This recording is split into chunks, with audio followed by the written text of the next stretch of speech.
The entire globe has entered an ice-sea survival world where one begins adrift on a single floe and all supplies must be salvaged from the water. On the frigid sea surface, countless chunks of ice rise and fall, with the rolling waves drifting aimlessly. A bitter wind lashed past, making Chun Mo shiver as he groggily opened his eyes. Before him stretched an endless expanse of ocean, where sheets of floating ice drifted as far as the eye could see. Startled, he jerked upright, only to feel an icy chill shoot up from his backside.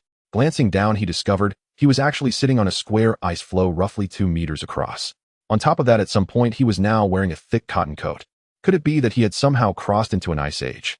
Suddenly, a streak of light flashed, and a fishing net appeared out of thin air on the floe. It was about as tall as a person, with a netted pouch at the end slightly larger than a wash basin. Curious, Chun Mo picked it up and examined it. Lines of text appeared in his mind. Obtained fishing net X1. Description: use it to catch fish or to scoop floating ice from the sea surface. Survival supplies are hidden within the ice blocks. Subtitles had appeared within his consciousness. Chun Mo realized this world was indeed strange. If he simply followed the prompts, could he manage to stay alive? He pulled his cotton coat tighter around himself, rubbing his hands together for warmth as he gazed toward the drifting ice blocks in the distance, hoping to obtain some kind of heating supplies from within them. Otherwise, once night fell and the temperature plummeted, this single cotton coat would almost certainly not be enough to keep him from freezing to death. The nearest cluster of ice was several dozen meters away and would take at least 10 minutes to drift within reach. Judging from their speed, he would only have 2 or 3 minutes to salvage them as they passed. As Chun Mo silently calculated in his mind, a cold electronic voice suddenly echoed in his consciousness. At the same time, subtitles appeared. Welcome to the ice-sea survival world. Here, the only goal for players is to survive. Instructions 1. Your ice floe is the foundation of your survival. You can expand and craft additional floes, but you will need sufficient tools and materials. 2. Resources in this world are extremely scarce, yet highly diverse. You will never know what kind of supplies the next ice block might conceal. 3. What you see now is only a small part of this world. It is far more thrilling and far more dangerous. Death in the game means true death. Kind reminder: hungry sharks are currently hunting. Being targeted by them is extremely dangerous. Chun Mo instinctively looked around. A triangular shark tail fin broke through the surface, arcing in the water as it turned and headed straight toward him. It came the instant it was mentioned. Chun Mo was caught off guard. The triangular dorsal fin was half the height of a man. If the entire shark rammed into him, wouldn't his floe be shattered to pieces? Fortunately, the shark merely circled the floe several times without launching an attack, though it did not leave and continued to prowl just a few dozen meters away. Forcing himself to stay calm, Chun Mo realized that if he wanted to survive, he first had to figure out the rules of this game. Suddenly, a chat window popped up in his mind. Communication channel has been opened. Go take a look. You might obtain crucial information. He could communicate with other players as well. Chun Mo grew a little excited and immediately checked the chat content. Messages were flooding in. Did I seriously not just wake up from a dream? How did I wake up in the middle of the ocean? It's freezing. Hurry and collect ice blocks. I found wood inside one of them. We can use it to start a fire. You can make a fire on an ice floe. If the game allows you to light a fire, it'll be fine. Besides, it's still daytime. When night falls, it'll be even colder. If you don't light a fire, then you'll just be waiting to freeze to death. How do you ignite it? There are no lighters. You can directly synthesize a bonfire in the crafting interface. A crafting interface too. With a thought, Chun Mo summoned a player panel before him. In addition to the communication channel, there were 2 more options: a trading channel and a crafting interface. Not rushing, he opened them in order. Trading channel: you may trade supplies with other players. There is no universal currency. All trades are barter. Construction type items cannot be traded. So that was how it worked. Glancing further down, Chun Mo saw that players were already listing trades. Stone X1 in exchange for wood X1, mud X1 in exchange for wood X1. Clearly, everyone was trying to trade for wood, so they could make a fire and keep warm. Besides, wood, fresh water and food were also in critically short supply. These life-sustaining resources were probably more precious than gold right now. Shaking his head, Chun Mo switched to the crafting interface. As long as you possess the blueprint and corresponding materials, you can craft anything. A long synthesis list unfolded before him. Small wooden hammer, wood 02, bonfire, wood 03, bundle of grass 01, small iron basin, metal 02. For now, he urgently needed a bonfire for warmth. At the very least, he had to obtain 3 pieces of wood and 1 bundle of grass. Chun Mo looked out over the sea. A large cluster of ice blocks was drifting right toward him. They varied greatly in size, while the pouch of his fishing net was only about as big as a wash basin. The larger chunks would be hard to haul back, yet they likely contained more supplies. He rubbed his hands together, ready to haul in a good batch once the ice drifted close. Suddenly, enormous red subtitles flashed through his consciousness. Error. What was happening? Had the game glitched out? Host detected to be facing an apocalyptic threat. System descending. System is under attack by the game's firewall. System has destroyed the game firewall. Chun Imo stared wide-eyed. A system? Had he just gotten a cheat like Golden Finger? If it could even take down the game's firewall, this system was incredible. Chun Mo's face filled with anticipation as he carefully sensed his own condition, only to find no change in his body and no system interface in his mind. It seemed as though nothing at all had happened. A vague sense of foreboding crept over him. Could the system have perished together with the firewall? Despair washed over him. Chun Imo slumped down onto the floe in dejection. A pained cry suddenly sounded beneath him. An old raspy voice complained from under his backside, "Ow, my head." Before he could react, a cacophony of shrill voices rang in his ears like a flock of chattering little creatures, all speaking at once. "Scoop me, scoop me, scoop me, scoop me." Frowning Chun Imo followed the sound. Yet aside from the heaving sea and dozens of floating ice blocks of various sizes, there was nothing in sight. Could those piles of ice actually be talking? He felt as though he might be delusional. His ears were filled with nothing but "scoop me, scoop me, scoop me." The nearer the ice blocks drifted, the louder the chittering voices became. Whatever the case, he might as well haul them up first and worry later. Chun Imo grabbed the fishing net, pondering which one to go for first, only for his movement to make the ice blocks cry out even louder. "Scoop me, scoop me, scoop me. I've got wood. I've got mud. I've got pork rib cans. These ice blocks were actually announcing the supplies they contained. Fantastic. Though what on earth were pork rib cans? Pork rib, canned food. Excitement surged through Chun Imo. There were really canned goods inside the ice. He pricked up his ears, carefully locating the ice block that was shouting about pork rib cans. A moment later, he locked onto a jagged, angular block of ice about the size of a basketball. He decided to scoop it up first. Swinging his net, Chun Imo cast it out in a single motion, neatly covering the target block. Nice. The ice block actually cried out in excitement as it was captured. Chun Imo hauled it back and dumped it directly onto the floe at his feet. With a bang, the ice chunk cracked open. "You've smashed my head again." It was that same elderly voice. Could it be that the floe beneath his feet could talk as well? There was no time to worry about that. Chun Imo glanced at the shattered ice and vaguely spotted a metallic object inside. There really was a can in there. He hopped with excitement, straining his ears to listen again. The ice was drifting quickly, but it was impossible for him to haul every piece aboard. He had to prioritize the ones holding the best supplies. I've got what," came a shout. "You it is." Chun Imo scooped it up with a swift sweep of his net. "I've got grass bundles. You'll be satisfied too." The block containing the bundle of grass was likewise hauled aboard. Suddenly, a particular voice caught Chun Mo's attention. "I've got fish. Food." He had to get that one.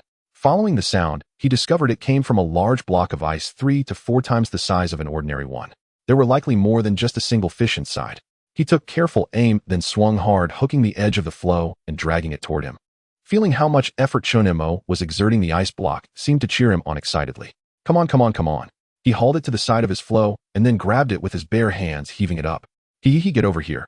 With a splash, the large ice chunk crashed onto his floe, making the floe beneath his feet cry out in agony. Ow. You've gone too far. Chun Imo glanced down at the floe. Seeing that it had not cracked, he ignored its complaints. His hands, pale from the cold, gripped the fishing net once more as he swiftly searched for his next target. I've got ice. Damn, that's completely empty. I've got mud. Later maybe. I've got blueprints. Blueprints. A jolt of delight ran through Chun Imo. Could that be a crafting blueprint? Without hesitation, he cast his net in a decisive sweep. A clean hit. With a loud bang, the block of ice smashed against the floe and shattered. A blue blueprint lay exposed inside, astonishingly intact despite the impact. He obtained crushed ice and an igloo synthesis blueprint, which was automatically added to his crafting list, ready to be viewed at any time, while any blueprint not added could be sold. It really was a synthesis blueprint. Chun Imo had no time to revel in his delight. The nearby ice blocks were about to drift past him. He had to move quickly. Gripping the fishing net with both hands, he hauled back every block of ice the moment he heard it contain important supplies. Moments later, the floe was almost piled full. The remaining blocks gradually drifted away into the distance. Chun Imo felt a twinge of regret, while those ice blocks seemed even more regretful than he was. Cries of "It's over. No more chances. Such disappointment," echoed from afar. Chun Imo shook his head and glanced into the distance. He would encounter another patch of ice sooner or later. There was no need to rush. After all, he could now hear the voices of the ice blocks, allowing him to salvage the most critical resources every time. Suddenly, a series of exaggerated groans rang out. "Too heavy. I'm going to sink." The floe beneath his feet cried out in warning. Chun Imo looked carefully and saw that the ice beneath him had indeed sunk a little. The 2 meter by 2 meter floe could no longer support the weight. The urgent task was to expand the floe. Before he could even open the crafting list, that old raspy voice, "Brat, hurry up and break down the ice to expand me. If you don't hurry, I'll crack apart. And don't forget to make a little wooden mallet first." The phrase, "if the ice is destroyed, the man dies with it," flashed through his mind. This was no joke. Chun Mo hurriedly followed the flow's instructions, breaking down the ice blocks without even pausing to inspect the blueprint. To his surprise, the dismantling was incredibly fast. He only had to pick up a block and will it to be broken down, and it instantly transformed into resources. He obtained crushed ice and a piece of wood, which made the work feel effortless. He continued dismantling, gaining more crushed ice and a bundle of grass. Soon he had crushed ice, a can of canned ribs, and even 3 small sea fish from the largest block of ice. To find 3 little fish hidden inside a single block was quite a profit. Feeling he had struck it rich, Chun Mo forced himself to set his excitement aside and quickly dismantled all the remaining ice. Then he picked up the wood to synthesize a small wooden mallet. The recipe required 2 pieces of wood, and he had more than enough materials. A faint glow flashed as 2 pieces of wood vanished from the flow, and a small wooden mallet appeared in Chun Mo's hand. Just as he was about to start building more ice surface, a sudden shriek rang out. "Help! A fish is gnawing on me. I'm going to crack open." Fish. Of course it was the floe beneath his feet complaining, but what kind of fish could possibly chew through a slab of floating ice? Regardless, he had to scoop those fish up first. They were precious ingredients. "Where are they?" he asked. "Hurry up, Brat, they're right behind you," the floe urged. Chun Mo hurried to the edge of the floe and looked down. He was left speechless. Several palm-sized little sea fish were nibbling at the ice, as if such tiny things could possibly gnaw the floe apart. There was no time for ridicule. He cast the net in one smooth motion and scooped, catching 3 fish at once.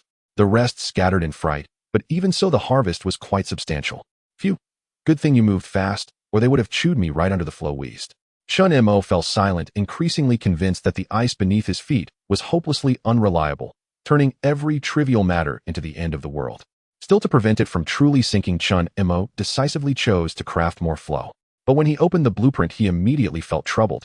The recipe for a floe required 10 units of crushed ice for each 1 meter by 1 meter slab, and its description stated that its strength was average, and it was afraid of heat. He only had 20 pieces of crushed ice on hand, enough to build just 2 units of new surface. Well, then one more slab was better than none. Chun Mo immediately chose to synthesize, and in the blink of an eye, the original 2 meter by 2 meter floe expanded to 3 meters by 2. No sooner had he finished than the floe beneath him began to complain again. "Brat, why did you only make 2 slabs? Do you think crushed ice just falls from the sky? Then don't just lie there. Keep hauling more in," it nagged. Chun Mo was speechless. Was he here to survive or to work as a laborer for this crotchety old ice slab under his feet?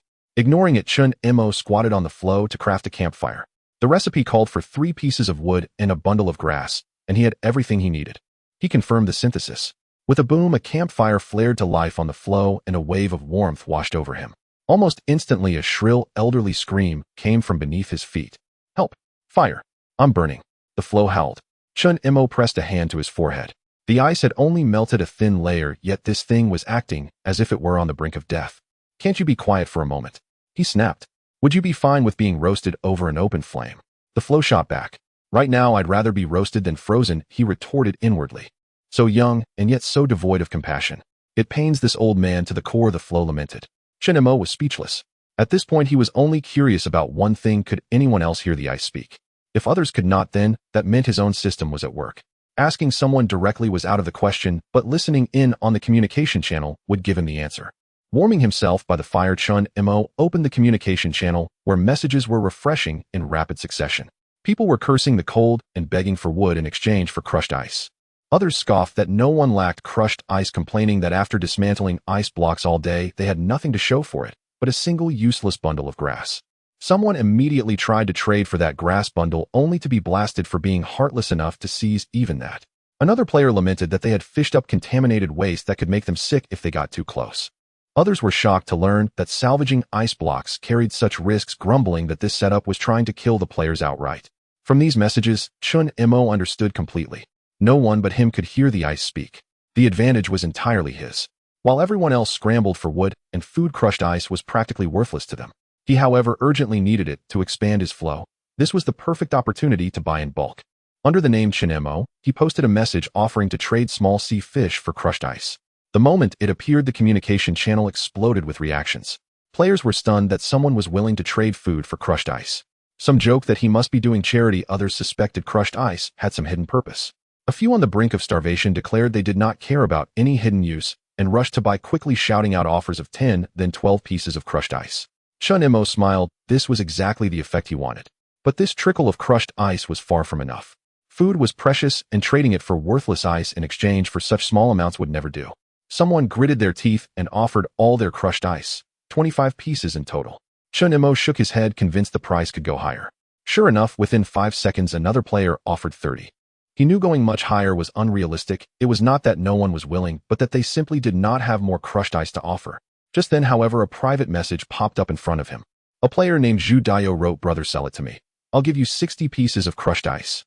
Chun Imo froze in astonishment. He replied, "Where did you get so much crushed ice?" Zhu Daio answered, "I smashed 2 square meters of my floe for it." Chun Imo could not help but curse in his heart. What a ruthless man, willing to destroy 2 square meters of his own floe just to get something to eat, as if his life were worth less than a meal. Given Zhu Daio's relentless effort, Chun Imo decided to make the trade. He sent the trading information and the transaction was completed in an instant. Transaction successful. Obtained shattered ice x60. A large pile of shattered ice appeared behind Chun Imo, followed by a series of wails. "Ouch, you hit my head again." Chun Imo glanced at the floating ice. "Stop whining, this is for your expansion." "That's more like it." Just as Chun Imo calmed the floating ice, he heard another loud shout. "What? Don't put the shattered ice next to me. It's too cold. I'm about to extinguish." Chun Imo was momentarily taken aback. Even the fire pit could speak. There was too much shattered ice, and a few pieces had already piled up next to the fire pit. The weak flame was precariously flickering. "Quiet down, I'll move it right away." Chun Imo shook his head and immediately used the shattered ice to expand the floating ice. As the shattered ice disappeared, the floating ice grew from 3 meters by 2 meters to 3 meters by 4 meters. While he was building, he could hear the old floating ice beneath him happily chuckling to itself. Now that the area of the floating ice was quite large, Chun Imo returned to the fire pit to warm himself and thought about roasting a small sea fish, but it seemed he needed a grill. "All right, let's open the can first and heat it by the fire pit." The flame on the fire pit flickered and then spoke up. "I'm about to extinguish. Can't you add a piece of wood before you cook something?" Before Chun Imo could respond, the old floating ice below protested. "What? Add wood? If you want to roast, if you don't add wood, how will you heat the can?" For Chun Imo. "Wait, his name is Chun Imo. Oh my goodness, that's so unlucky." Chun Imo, go find another piece of floating ice to harm. Chun Imo was speechless. How did these two argue and drag him into it? He decisively added a piece of wood to the fire pit, accompanied by the old floating ice's pig-like scream. The fire pit burst into laughter. "Old man, that's what you get for mentioning Chun Imo. Serves you right. You shut up too." Chun Imo felt his ears ringing. He opened the synthesis interface, planning to see if there was a synthesis diagram for a grill. Indeed there was. Simple grill, metal, 14 iron wire, 02 description, can only cook 1 portion of food at a time, used above the fire pit. Besides metal, it also requires iron wire. Chun Imo checked and found that 1 piece of metal could be synthesized into 1 iron wire. In other words, to create a simple grill, he needed to gather at least 5 more pieces of metal. He looked up and noticed another pile of ice blocks approaching, and he could faintly hear their shouting. Someone, someone, someone, someone. Hurry, hurry, hurry, hurry." It was still that comical voice chattering away. Chun Imo smiled slightly, preparing his fishing net. At that moment, the old floating ice suddenly exclaimed, "Not good, there are sharks. Sharks. Where?" Chun Imo looked around, but didn't see the shark from earlier. "It's below." Suddenly, there was a muffled thud beneath him, and the entire floating ice shook violently, almost knocking a small sea fish off. Chun Imo hurriedly picked up the small sea fish, pushed the other supplies towards the center of the floating ice, and then there was another thud. The shark had hit the floating ice again. Chun Imo was glad he had expanded the floating ice, otherwise the 2 meter by 2 meter floating ice would likely have been overturned by the shark. After that, the shark hit a few more times and eventually swam away in disappointment. Phew. He and the old floating ice both breathed a sigh of relief, feeling safe. At this moment, the ice blocks had come within 2 to 3 meters, and their chattering voices made Chun Imo frown. "Fish me out, fish me out, fish me out. I have mud, I have mud. I have plastic, I have plastic." Chun Imo wanted metal, but the voices were too crowded and hard to hear. He simply shouted towards the ice blocks. "Who has metal? I do, I do. I have metal, I have metal. Metal, metal, I have metal." 7 or 8 floating ice blocks responded simultaneously, and Chun Imo strained to discern the direction. As soon as he found a target, he fished it up. Bang, bang, bang. Accompanied by the old floating ice's lamenting cries, chunks of ice were being dumped onto its body. "Be gentler, will you?" Chun Imo ignored these and quickly fished for ice blocks. Once he had fished up the blocks containing metal, he set his sights on a large ice block. No matter what was inside, he had to drag it back. Timing it right, Chun Imo swiftly yanked, and he got it. Then he pulled with all his might, dragging it closer to finally haul it up. "Quick, quick, quick. I'm drifting away, I'm drifting away. I have a diagram. This could not be missed. Chun Mo threw his fishing net over, almost missing it. He dragged it back through it onto the floating ice and looked back at the sea surface. Other floating ice had already drifted out of reach. But clearly there were still desperate calls from the ice blocks nearby. Fish me out, fish me out, fish me out. Chun Mo followed the sounds and saw two small ice blocks blocked by the floating ice not drifting away. Another benefit of expanding the floating ice was evident. Every time he fished it could block several ice blocks. Chun Mo smiled with satisfaction and directly fished them up. Next, decompose. Obtain shattered ice x2 metal x1. Obtain shattered ice x2 metal x1. Obtain shattered ice x2 stone x1. Obtain shattered ice x2 grass bundles x2 baseball cap x1. Obtain shattered ice x2 large grill synthesis diagram x1. A baseball cap plus a synthesis diagram for a large grill. This haul was indeed quite substantial. Chun Mo first picked up the frozen baseball cap, which was black and not very thick, but better than having no hat at all. The only problem was that it needed to be dried first. It could be placed on the grill to dry. Now let's take a look at the large grill synthesis diagram. Large grill metal, 810 iron wire 06 description can cook 3 portions of food at a time used above the fire pit with high efficiency. This is way better than the simple grill. Large capacity, high efficiency, but it consumes too much metal. After being busy for quite some time, Chun Mo was feeling a bit hungry. He decided to eat the can first, then hold on a little longer, gather enough metal to craft a large grill, and then he could roast small sea fish. At this moment, the rib can had already heated up quite a bit. Even if it wasn't thoroughly heated, it shouldn't be too cold. Chun Mo picked up the can and a rich meaty aroma wafted over. The outer layer of the can had melted, and there were still some icy shards inside. Chun Mo didn't fuss. It was already great to have canned food. He pulled out a rib, shoved it into his mouth, and ate the meat along with the tender bone. Delicious. Chun Mo smiled contentedly against the cold wind, eating while opening the communication channel to check on others' situations. Help! My floating ice was overturned by a shark. Damn! My floating ice was bitten into 2 large pieces by a shark, leaving only 2 meters by 2 meters. Who has food? He'll trade wood for it. Who has water?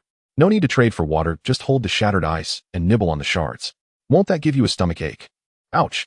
Of course I have a stomachache.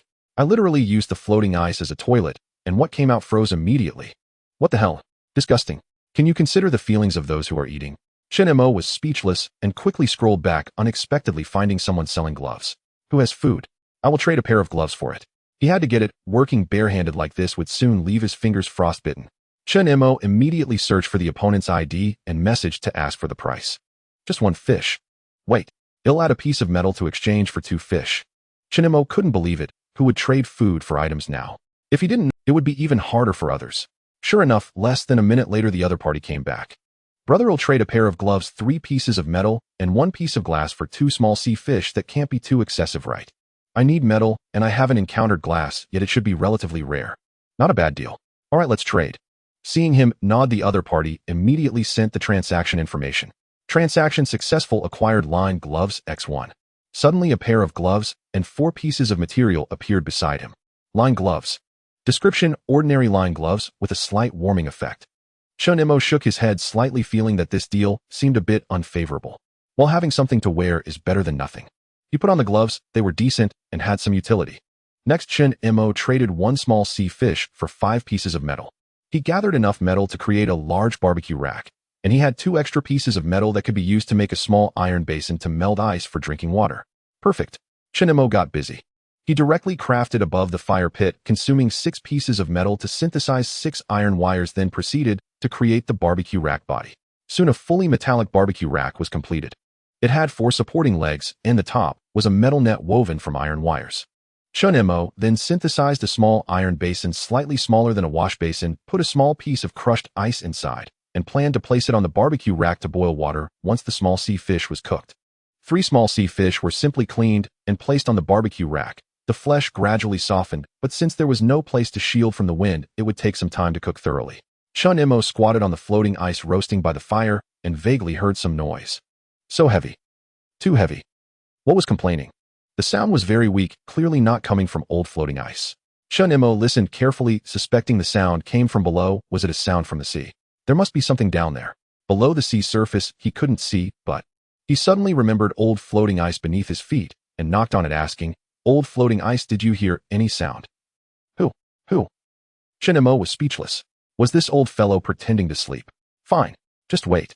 Without hesitation, Chen Mo picked up a piece of wood and threw it into the fire pit. Oh, why are you adding firewood? Not pretending anymore. Chen Mo looked at old floating ice with disdain and directly commanded, look down at the sea surface and see what is speaking. Wait, let me see. The visibility in the sea is too low. Don't ramble. I've seen it clearly. It's a turtle carrying a stone tablet. Chen Mo almost fell over. Make sure you see it clearly before talking. At my age, can I not have presbyopia? I've seen it clearly this time. It's a turtle carrying a box. A turtle carrying a box. A treasure chest. It was a completely dark blue shark, and as its sharp head emerged from the sea, Chen Mo unexpectedly saw 4 round, glossy black eyes. What the hell? What kind of monster is this? Did it grow up drinking nuclear waste? With a loud crack, the floating ice shattered. Oh my god! It hurts. The old floating ice let out a pitiful howl, causing even the fire pit to shake in fright. Chen Mo's ears rang from the shock. He couldn't just let the shark continue to destroy the floating ice. Dare to break my floating ice. They'll mess you up. He grabbed the meteor hammer, steadied himself. With a thud, Chen Mo yanked hard, pulling back the hammerhead, and the shark dove into the sea, but immediately turned around and charged back. You dare to come back. Chen Mo aimed as best as he could, steadied his strength, and swung. The spike of the meteor hammer shot out with a buzz, striking the shark's black pupil. Ouch, ouch, ouch, ouch, ouch. What the heck? Chen Mo was stunned to hear the shark cry out in pain. Damn it, old floating ice. How are you feeling? I'm fine, but it might not be. Chen Mo turned around and saw the small iron basin was knocked over by the previous tremor. Fresh water spilled everywhere, and the fire pit had sacrificed itself. However, upon closer inspection, Chen Mo didn't have time to mourn the fire pit. He gathered more wood and bundles of grass, reignited the fire, and prepared to continue cooking fish. Unexpectedly, just as the flames flared up, he heard a familiar voice. Achoo! It's freezing. Who just splashed water on me? Chen Mo shook his head. Whether it could be considered life was up for debate. He placed the half-cooked small sea fish on the grill, and after a while a faint aroma wafted through the air. Chen Mo timely flipped. That's fine, he could eat the grilled sea fish first. Before long, one of the small but being able to eat something so tasty at this time, Chen Mo was already quite satisfied. As he was eating, he suddenly heard a lewd chuckle coming from beneath the floating ice. Chen Mo stomped his foot and asked, Old floating ice, what are you laughing at? I just saw the shark that bit me get eaten by another big shark. What the heck? Chen Mo suddenly, after working for a while, the floating ice measuring 3 meters by 4 meters was expanded to 4 meters by 4 meters. Chen Mo had initially wanted to extend it one more time, but there wasn't enough crushed ice. Looking into the distance, he saw a pile of ice blocks approaching. If he could scoop up a bit more, the decomposed crushed ice could at least expand the floating ice to an area of 4 meters by 5 meters. Chen Mo clenched the fishing net, feeling that with gloves on it wasn't so hard to grip. Soon he heard a commotion from the ice blocks, sounding like little minions. But their demeanor seemed different from the previous ice blocks. Oh no. Oh no. Someone. Don't scoop me, don't take me away. Oh no, it's coming closer. Chen Mo frowned at what was going on. If they didn't want to be scooped, how could he know? Got it. Chen Mo smiled slightly and shouted towards those floating ice blocks. Who is mud? No. Im wood. Im a shell, no mud, don't scoop me. Im a grass bundle, not mud. He. Chen Mo had already figured out what some of the floating ice contained. He targeted the supplies he wanted and scooped them up. With a loud thud, an ice block was scooped up with a scream. You're lying. Im wood. Thud. The force was too great, and the ice block shattered. Chen Mo vaguely heard the old floating ice let out a cry, swearing, but he didn't care at all. He hurriedly gathered the needed supplies. Before long, 7 or 8 ice blocks had been scooped up. There was one last chance. Chen Mo didn't ask anymore and directly aimed for the largest ice block. Whatever was inside it was all profit. He pulled hard to drag it back, and when it was close enough, he directly lifted the large ice block up. At this time, the other ice blocks had already drifted out of the scooping range, but still 2 blocks were stuck at the edge of the floating ice and were directly lifted onto the floating ice by Chen Mo. Next, it was time for the reveal. With a slight smile, Chen Mo began to decompose them one by one. Acquired crushed ice X2, wood X1. Acquired crushed ice X2, shell X1. Acquired crushed ice X6, small sea fish X1, sea shrimp X2. Awesome. Dinner is secured. These sea shrimps are the size of my palm, quite plump, and not much smaller than the small sea fish. Together, the 3 ingredients can barely fill him up. Chen Mo was a bit curious about what use the shell had, so he picked it up to check the description. Shell description: an important material that can be used to make armor. Can it be used to synthesize equipment? Not bad. Chen Mo set the shell aside, ready to expand the floating ice with the crushed ice he just decomposed, when suddenly a string of prompt messages popped up. Game announcement: night will fall in 6 hours. Please prepare the necessary items for overnight stay as soon as possible. If you have no protective measures, you might become an ice sculpture after a deep sleep. As the announcement appeared, Chun Mo's communication channel interface automatically popped up. Can someone tell me what I need to prepare before nightfall? It must be warm supplies. Otherwise, I would definitely freeze into a popsicle. I thought of a way. First, I will create 4 ice walls to block the wind, then make a few straw mats to place inside and light a fire nearby. This should allow us to last until dawn, right? Is this going to work? Is there no other way? It seems there really are no other options. Make a quilt. But I need cotton. I only found 1 portion of cotton, and 1 quilt requires 10 portions of cotton, not to mention the fabric. I guess I'll just make straw mats. Looking at the cold-resistant plan proposed by a certain enthusiastic player, Chun Mo shook his head. But clearly there is no better way. Alright, I have the blueprint for the ice house, so I don't need to build an ice wall that lets in the wind. As for bedding, I can only craft some straw mats like everyone else. Chun Mo opened the crafting interface to check the required materials. Ice house, shattered ice, 16,100 fresh water. 04 Introduction, a small hemispherical ice house that is quite sturdy with an arched entrance. The interior space is not large and provides wind protection. Straw mat, grass rope. 02 Grass bundle, 66. Introduction, a cooling mat that usually requires several to be used together to provide any warmth. It takes 2 grass bundles to make a grass rope, so, in total 1 straw mat requires 10 grass bundles. If I lay 3 layers underneath and cover with 3 layers on top, while sleeping I will need at least 60 grass bundles. Chun Mo rubbed his temples, feeling the immense workload. Calculating that he could salvage about 10 ice blocks each time, he realized he would need to salvage at least 5 or 6 times before dark.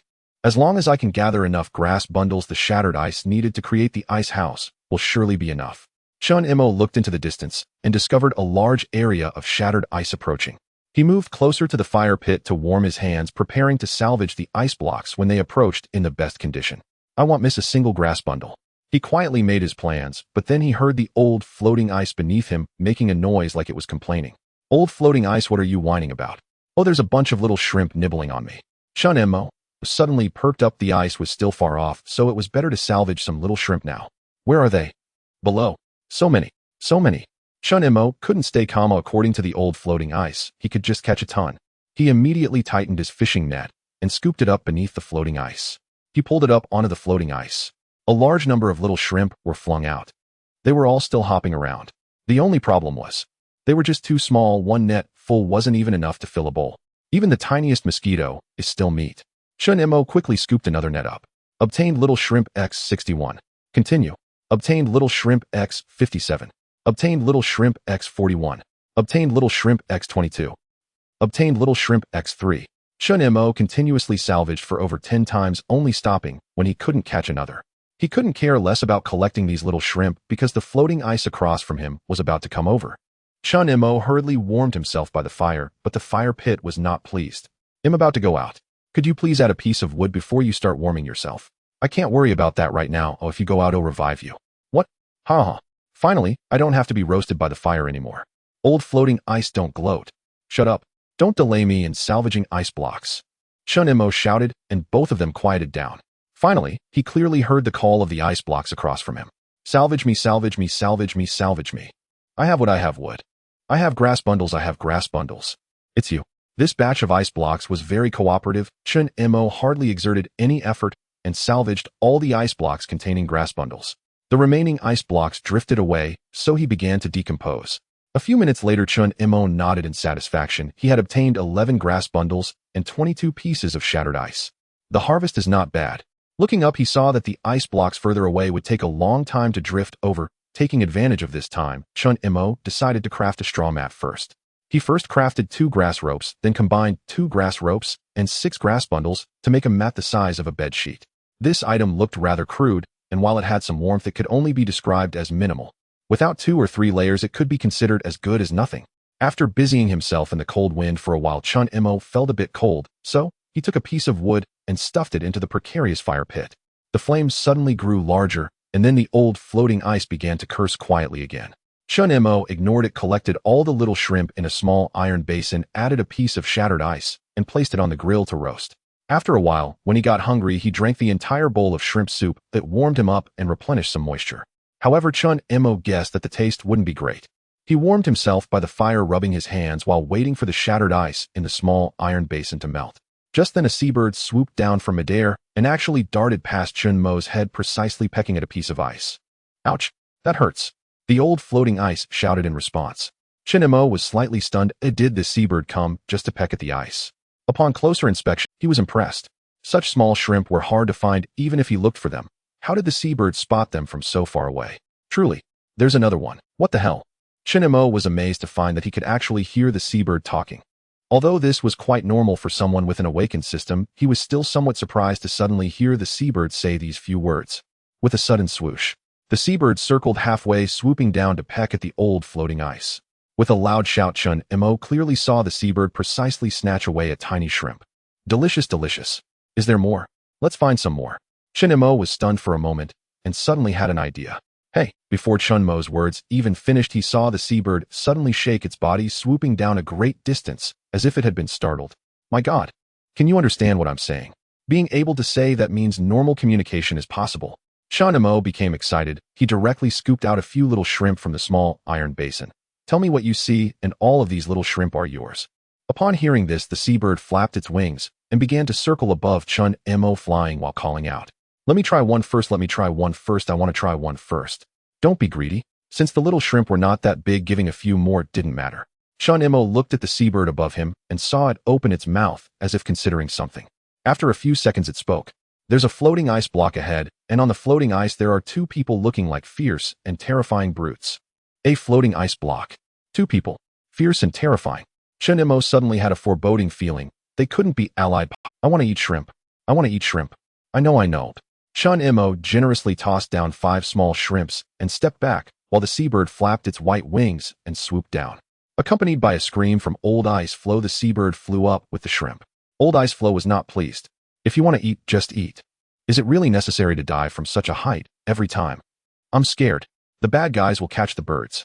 Imo glanced at the small peck marks on Old Ice Floe's fingertips and felt quite helpless. To avoid Old Ice Floe's continuous complaints, he placed the remaining 4 small shrimps on a piece of wood. Come eat here, I won't catch you. Imo stepped back and the seabird cautiously landed, peering at him with its pea-sized eyes. Then the little guy lowered its head to swallow a shrimp, realizing there was no danger, and quickly pecked all the shrimps into its mouth. Perhaps it was so delicious that the seabird became quite proactive. Good person. What else do you want to ask? This attitude was very cooperative. Imo nodded in satisfaction and gave it a few more small shrimps. Fly over and see what those 2 people have on their ice floe. Mainly check for weapons and tell me how far they are. This time I'll give you 50 small shrimps. Upon hearing it would get 50, the little seabird flapped its wings excitedly, almost accidentally tumbled, but then it used its orange beak to scratch at its little claws, seemingly counting how many questions this was and whether it was losing out. Imo waited helplessly, and after half a minute it seemed to have figured it out. Good person. Deal. It quickly finished the small shrimps on the wood, flapping its wings and soaring. Imo glanced at the shrimps in the iron basin and thought it was still enough to make soup. Next, he just had to wait for news from the little guy. In the meantime, Imo checked the crafting interface. There were too many supplies, and carelessly piling them on the ice floe was really taking up space. After a round of checking, he discovered the synthesis diagram for 2 storage boxes. Solid ice storage box, crushed ice, 66 magic ice crystal 01. Wooden storage box, wood, 66 magic ice crystal 01. Clearly the wooden storage box was more reliable, but no matter which one he crafted, he needed to obtain a piece of magic ice crystal. Imo decided to pay attention to whether he could find this material next time he salvaged grass clumps. Closing the synthesis interface, he looked up and saw the little seabird flying back. I saw it. So terrifying, so terrifying. We need more shrimp, we need more shrimp. More shrimp. What on earth did this little guy experience? Imo tossed a few small shrimps onto the wood and curiously asked, what did you see that scared you like this? The little seabird landed and first ate a small shrimp to calm its nerves. I just flew over, and they tried to catch me with a net, almost got plucked and roasted. Roasted birds. Imo instinctively swallowed, startling the little seabird, which flapped its wings and was about to flee. Don't run. I'm counting on you to deliver intelligence. Come back and eat shrimp. Imo threw a few more small shrimps on the wood, and the little seabird circled above his head several times before daring to cautiously land. As it ate the shrimp, it recounted what it had seen. That ice floe has a huge pile of crushed ice, a dozen grass clumps, and several other messy things. Do they have weapons? Yes, 2 long spears. How far are they from here? Very far. It would take 2 to 3 hours to get here. Hearing it would take so long, Imo felt a bit disappointed. If the other side dared to attack him, he would use a meteor hammer to teach them a lesson. By the way, rob the pirates.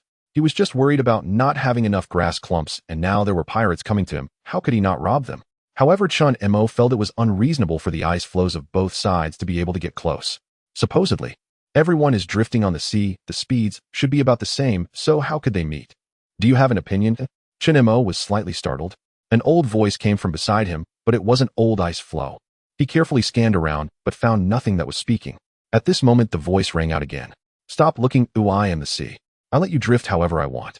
The sea? Chun Mo looked speechlessly at the shimmering surface of the sea, not knowing what to say for a moment. Indeed, it drifts however it wants, and he cannot control it. He wanted to communicate with the sea again, thinking he should establish a good relationship with this vast neighbor he interacted with daily, but the other side did not respond.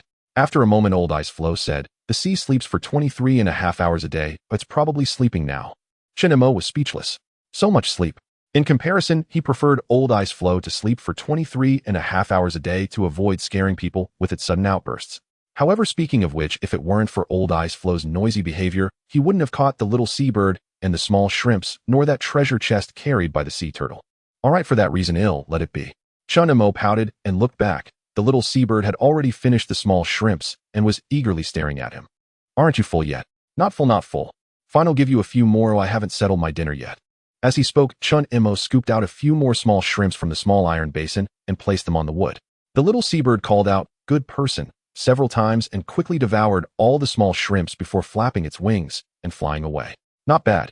It didn't pester him for more. It was a bird with restraint. At this moment, the crushed ice in the small iron basin was almost melted, or just wait a bit longer, and once the water boiled, he could drink hot shrimp soup. However, he had no expectations for the taste of this soup.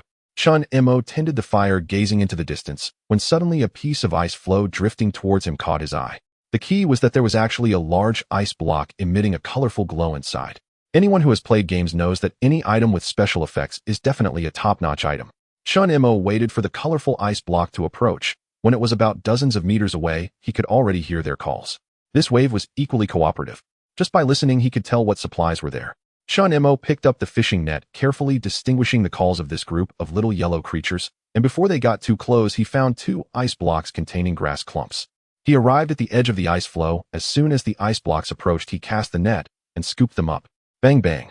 The ice blocks landed on the ice floe. Amidst old ice floes cursing, Chun Mo aimed at the large ice block, emitting a colorful glow. Even if it delayed salvaging the grass clumps, he had to get this colorful ice block. Cast the net. Got it. So heavy. With a thud, Chun Mo exerted great effort to drag the colorful ice block over and place it on the floating ice. The old floating ice cried out in pain from the impact of the large ice block. My heavens. It's too heavy. I'm going to sink. Be quiet. The old floating ice did indeed sway slightly, but it was far from sinking. He had no time to deal with the old man and hurried to salvage other ice blocks. Soon the remaining ice blocks drifted far away. Due to the time wasted salvaging the colorful ice block, only 7 ordinary small ice blocks were retrieved this time. Well, if the colorful ice block can yield something special, it would be worth it. Chun Mo decided to decompose this ice block first, but he failed. Hint: cannot be directly decomposed. Magical colorful ice block. As the rarest ice block on the ocean, it can only be decomposed using a magical ice crystal hammer. After decomposition, there is a 100% chance of obtaining a high-level item, and that item will be unique. In other words, the treasure yielded by the magical colorful ice block is the only one in the entire game world. There's no need to worry about getting a worthless item, as it is guaranteed to be a high-level item. That's impressive. Chun Mo suddenly felt very excited. What could be hidden inside this ice block? Looking through the ice, he could vaguely see a white object amidst the colorful glow, but it was unclear what it was. To find out, he first needed to craft the magical ice crystal hammer. Chun Mo opened the crafting interface and quickly found the crafting method for tool types. Ice crystal hammer, magical ice crystal 05, a hammer made from magical ice crystals, efficient for building, repairing, and dismantling. Good lord, it requires 5 magical ice crystals right off the bat. What a joke. Chun Mo hadn't seen a single magical ice crystal, let alone 5. So this magical colorful ice block can't be opened by himself. Feeling a bit disgruntled, he pushed the colorful ice block next to the fire pit. If he couldn't decompose it, he might as well let it melt slowly by the fire. However, after Chun Mo finished decomposing the other ice blocks, he was surprised to find that the colorful ice block looked exactly the same as before, showing no signs of melting. Even hitting it with a small wooden hammer wouldn't break it. It was as hard as a diamond. Clearly, using the ice crystal hammer was the only way to decompose it. This is quite frustrating. He felt like he was guarding a treasure chest that he couldn't open, and the key part was that it didn't speak. Chun Mo glanced into the distance, noticing no ice blocks were approaching the floating ice for now. Alright, let's ask other players if they have any. He opened the chat channel and was instantly bombarded with a flood of messages. Who has extra grass bundles? I will buy them at a high price. I will trade food for grass bundles. Don't bother, who has extra grass bundles? I'm not sleeping tonight. Grass bundles. Grass bundles. Buying grass bundles. Looking at it, 99 of the messages were about grass bundles. Chun Mo wasn't too worried about the grass bundle issue. Based on his salvaging efficiency, gathering enough grass bundles was not a problem. However, if he had extra grass bundles, trading for magical ice crystals should be easy. Chun Mo closed the chat channel, deciding not to inquire further. First, gather as many grass bundles as possible. If he has extra grass bundles, what good items could he trade for? With no ice blocks around, he decided to drink the shrimp soup to regain strength and hope to salvage more ice blocks in the next wave. At this time, the crushed ice in the small iron pot had already melted and boiled. Chun Mo picked it up and tried to sip some. The taste was quite bland with a hint of seafood flavor. It wasn't good, but not bad either. He held the bowl of shrimp soup, sipping it one mouthful at a time. By the time he finished the soup, he felt much warmer. Looking back, he saw more ice blocks drifting over. Get to work. He placed a portion of crushed ice into the small iron pot, continuing to melt it on the barbecue rack. Chun Mo rubbed his hands together, gripping the fishing net, and listened to the ice blocks calling out like little yellow men. Soon he found the ice block containing grass bundles. As it approached, he scooped it up with the net. Bang! The ice block was on shore. Without hesitation, he continued to salvage, and with each movement, he became more skilled, increasing his salvaging speed. With a series of muffled sounds, several more ice blocks landed on the floating ice. The old floating ice continued to curse as usual, while Chun Mo ignored its noise as always. Before long, another 5 or 6 ice blocks were salvaged. Moreover, the floating ice had blocked 2 ice blocks, which were currently shouting, "I have what I have wood. I have a cover, I have a cover." Chun Mo was taken aback. What on earth is a cover? That cover? I'm a man, what use do I have for that? Though he thought so, Chun Mo still salvaged both ice blocks. If he couldn't use them, burning them for warmth would be good. He turned back to count, and was surprised to find he had obtained 16 ice blocks, which meant 16 grass bundles. If he maintained this efficiency, just 2 more waves of ice blocks would complete his grass bundles, and if he was lucky, he might even have a few left over. He decomposed all the ice blocks one by one. When it was time for the ice block with the cover, Chun Mo's expression became a bit strange. Decomposing. Obtained crushed ice X2 mask X1. A mask? Chun Mo was speechless. He had expected too much. If it's a mask, he might as well wear it, or it would provide some warmth. Chun Mo put the white mask on his face, and indeed his face felt warmer. Not bad. Now he could roast by the fire and warm up. When the next wave of ice blocks arrived, he aimed to salvage even more. With this thought, Chun Mo turned to look at the distance.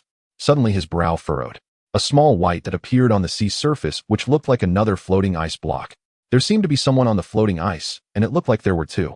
Were those the 2 allied players that the little seabird saw? Their floating ice was getting closer, and it looked like they were about to meet. Chun Mo prepared his meteor hammer. If they really collided, a battle was likely inevitable. However, the probability was quite low. Neither side had ranged weapons. As long as the floating ice didn't crash face to face, neither could do anything to the other. But Chun Mo's expression grew more serious. As both sides got closer, he saw a person on the opposite side who wasn't on the floating ice. They actually had a raft. A confrontation was unavoidable. The other side clearly saw Chun Mo, and one person pointed at him while waving the spear in their hand. Chun Mo approached the edge of the floating ice, ready for battle. As the raft drew closer, the gaunt man on the opposite side let out a startled cry. What the hell? Boss, he's wearing a hat, gloves, and a mask. What? Grab it now.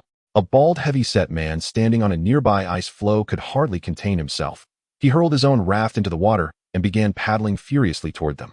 Chun Mo stood calmly with his hands clasped behind his back, concealing the spiked meteor hammer. He waited, calm poised, for the 2 pirates to deliver themselves straight into his trap. Boy, hand over your supplies, now? The bald man bellowed, one hand gripping his, or the other tightening around a long spear. Chun Mo smiled faintly. Last warning, lay another finger on my supplies, and you'll bear the consequences.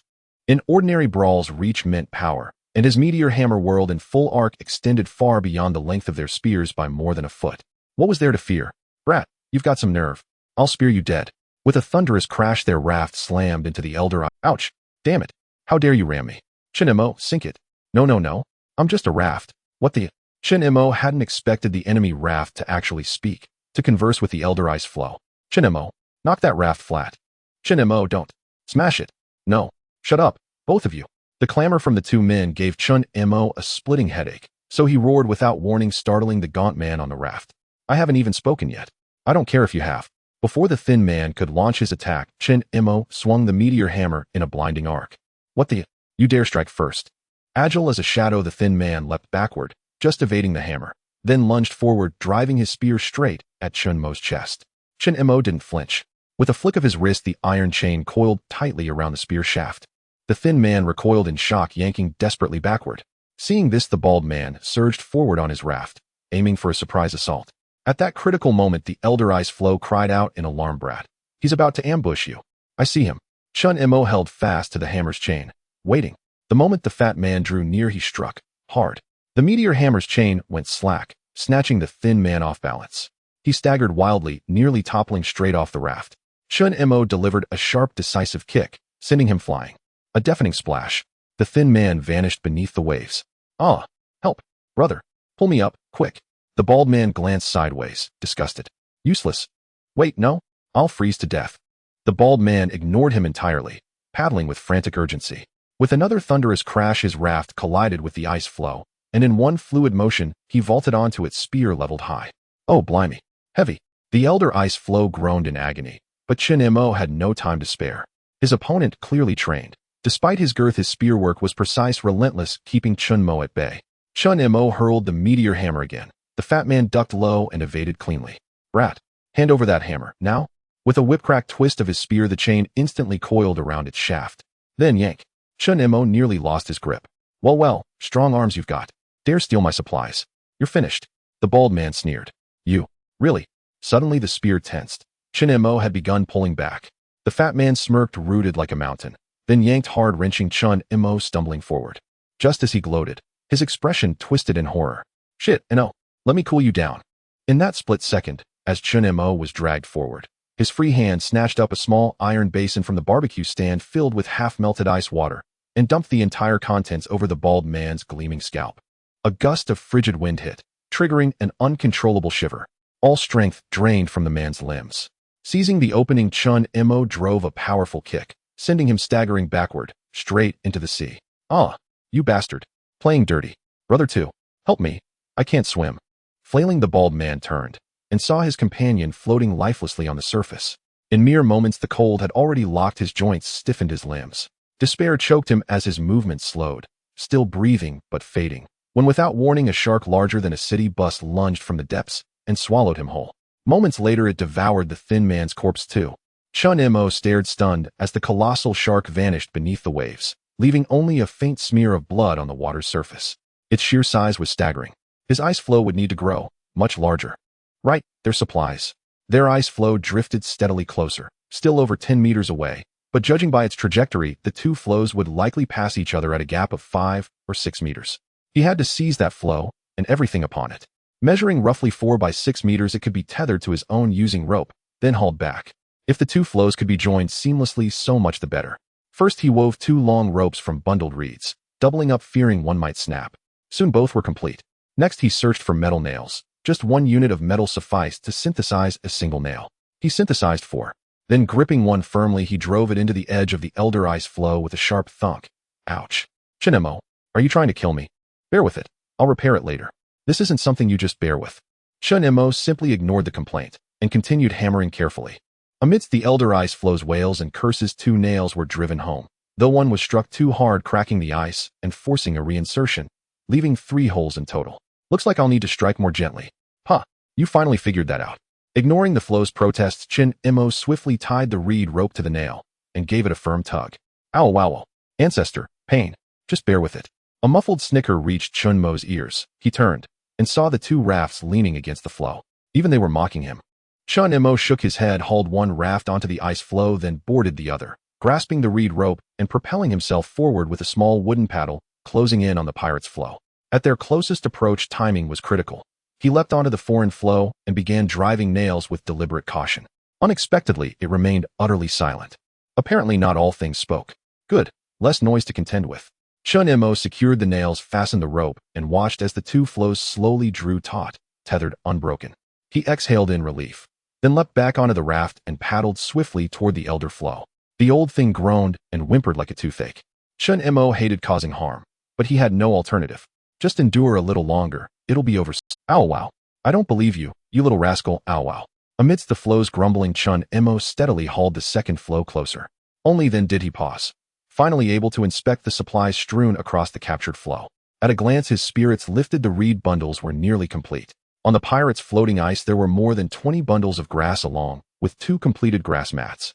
Besides that, there were a few other scattered supplies. As for the bonfire on top, it was directly dismantled by Chun Mo for materials. Now to combine the two among the captured supplies, there was a small iron basin, and with 2 small iron basins placed on the barbecue rack, the crushed ice would melt in double the efficiency. After organizing all the supplies, Chun Mo placed the utmost importance on the 2 wooden rafts. Just as he thought of this, a large mass of ice approached nearby. Chun Mo jumped onto the raft using both small wooden paddles and quickly got closer to the ice. Run, run, run. Someone is catching us. Help, help, help. Obviously, this batch of ice was uncooperative. So what? This pile of ice was small, with less than 20 blocks in total. There was no need to waste time gathering information, just retrieve them all. Chun Mo approached the ice block, placing the small paddle on the raft, and the fishing net instantly snagged 1 block of ice. With a loud bang, the ice block fell onto the raft, causing it to shake violently. A new problem arose. The raft was too damn. Why was such a small raft made? Chun Mo helpless paddled back after salvaging 7 or 8 blocks. The rest would float nearby. Just as he moved the ice blocks onto the floating ice, another pile of ice approached from across the sea. Chun Mo continued to salvage with dozens of thuds. Ice blocks fell onto the raft, and in the end there were still 2 that evaded capture. Chun Mo directly sat on the raft and chased after them, resolving it in 2 moves. Perfect. Chun Mo increasingly felt the importance of the raft. Due to the excessive supplies and the added weight of the 2 rafts, the old floating ice felt overburdened. Chun Mo, you need to expand it quickly, or I might really sink. Chun Mo glanced at the edge. This time the old fellow was not lying. The seawater was less than 5 centimeters. At this moment, the crushed ice on the barbecue rack had melted into fresh water. Chun Mo picked up a basin to join the 2 pieces of floating ice. But the shape was a bit strange. Chun Mo found more crushed ice to continue expanding. Eventually, the salvaged ice blocks had obtained crushed ice X2, combustible ice X1. Combustible ice. If he remembered, he immediately checked the item description. Combustible ice description: can serve as fuel, high combustion efficiency, must be stored in a sealed container, can act as energy for special equipment. The need for a sealed container was quite troublesome. Chun Mo checked the synthesis interface and indeed could not create any related items otherwise. Just burn it. Chun Mo did not rush to throw it into the bonfire. After decomposing all, he immediately opened the communication channel and sent a message. Chun Mo grass bundles for sale. Magical ice crystal stones. What is that? I've never seen it before. Big shot. I can trade it for a synthesis blueprint. Friend, I have a pearl an inch big. Instantly the communication channel exploded, but no one was selling magical ice crystal stones. In this situation, this was quite frustrating. Chun Mo glanced at the colorful glowing ice blocks, feeling an itch, and Chun Mo's private messages had long been flashing. He opened the first one to check. It was someone selling a synthesis blueprint. Friend, can I trade 5 grass bundles for a table synthesis blueprint? Currently the table didn't seem to be of much use. He didn't reply and directly checked the next one. Big shot, I want 10 grass bundles, can I trade crabs for it? Very fresh ones. Food was better avoided. Chun Mo scrolled through several more messages, and suddenly his eyes lit up. Brother, I have the magical 2 pieces of ice crystals. Don't joke around. If I didn't have grass, Chun Mo, it's almost dark, trust me, you won't be able to trade. That's too unfair. If you don't have grass, Chun Mo thought for a moment. Combustible ice. Chun Mo, fuel, you don't have enough grass mats, you definitely need to keep the fire going, right? This. Chun Mo, I put it this way, if you don't trade with me, you won't get 10 grass bundles. What the hell? Alright. Deal. Hurry up. Perfect. Chun Mo immediately selected the trade, and as soon as the trade information was sent, a prompt popped up. Trade successful. Obtain magical ice crystal stones X2.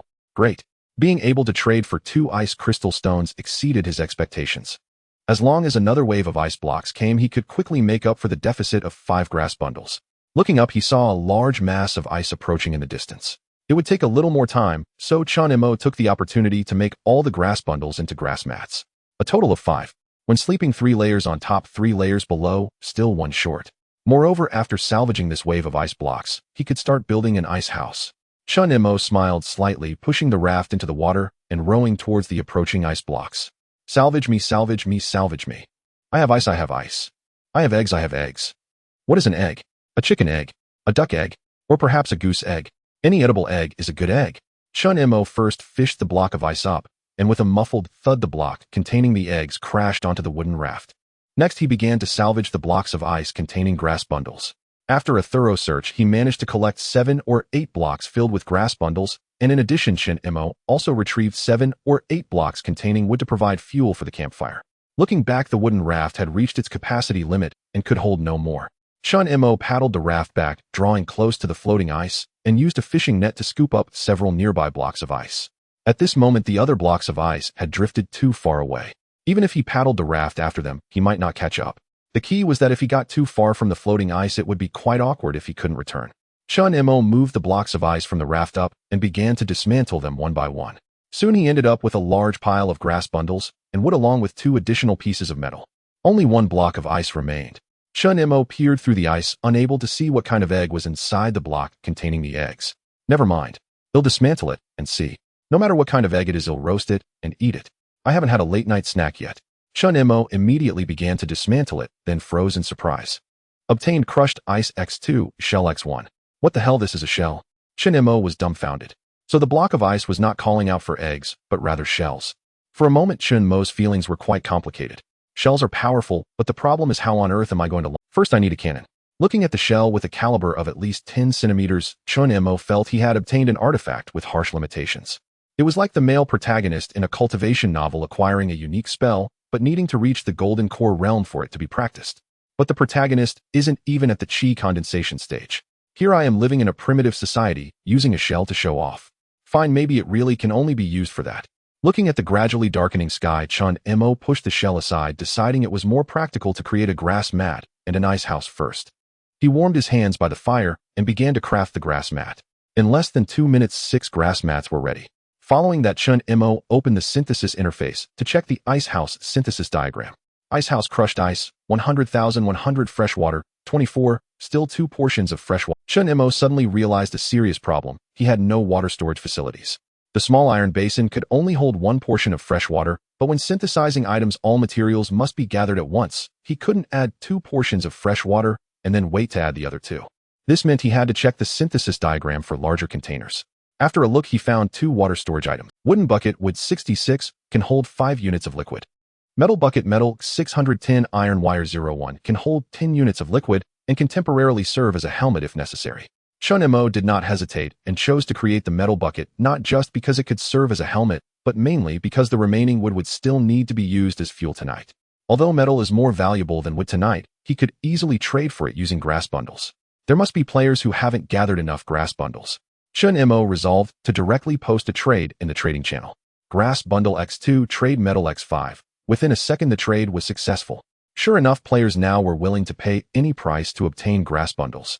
Shin Mo first used 1 portion of metal to create iron wire, and shortly after, a metal bucket appeared before. He poured the 2 portions of melted fresh water from the barbecue rack into the metal bucket and placed 2 small iron basins with crushed ice to let them melt slowly.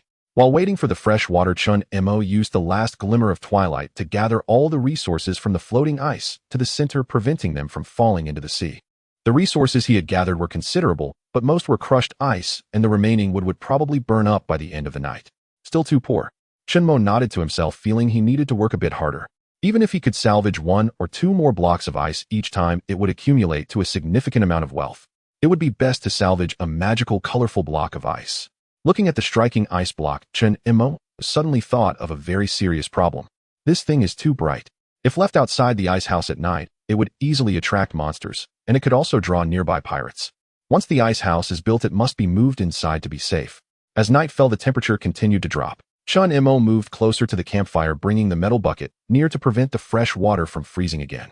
After waiting for a while, the other 2 portions of fresh water finally melted. Time to get to work. He selected the location of the campfire and barbecue rack and began to synthesize the ice house, aiming to directly incorporate the campfire and barbecue rack inside the ice house. The synthesis interface opened. Ice house: crushed ice, 100,100 fresh water, 44 materials complete. Synthesize. As Shin Mo chose to synthesize, 100 pieces of crushed ice and fresh water instantly disappeared. At the same time, a circular arch structure made of ice blocks began to automatically form in the designated location. In less than 5 minutes, the ice house was completed.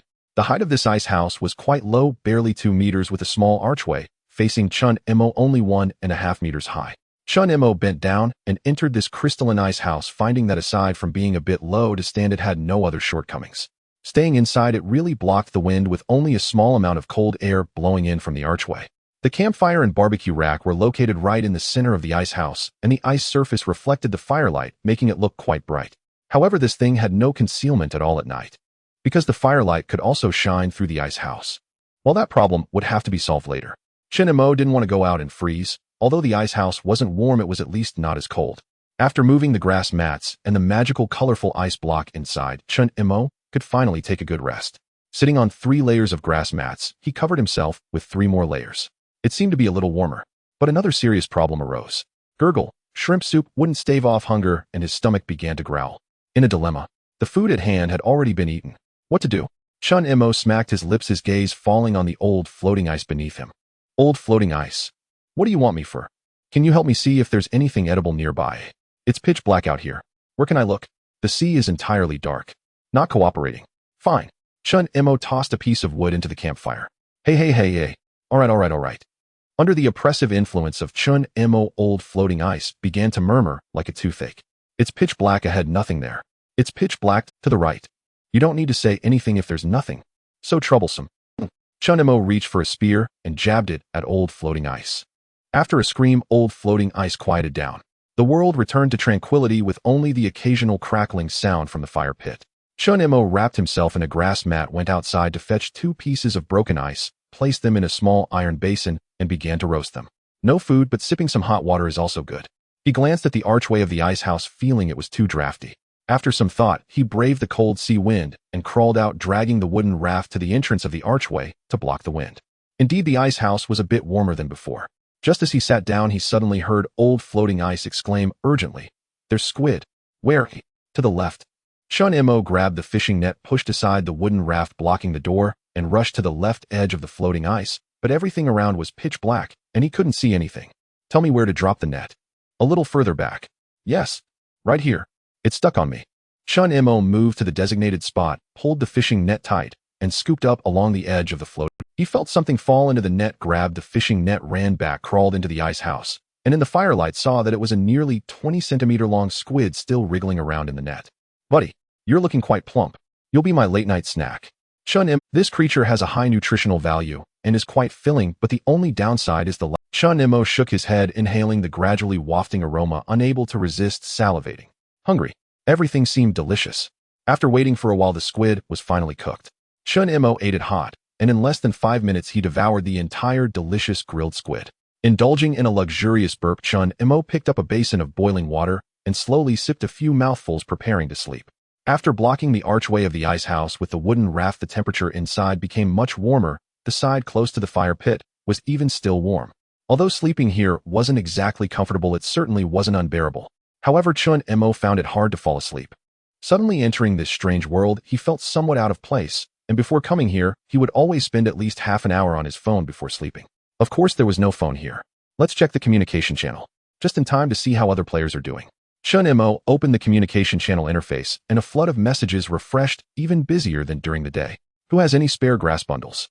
I only made 4 grass mats. Please help if you have any grass bundles.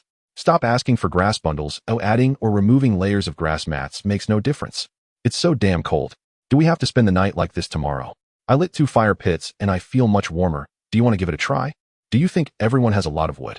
I'm not sleeping tonight. Living it up. What the hell? What's that?" Chun Imo was slightly taken aback, wondering what that player had seen.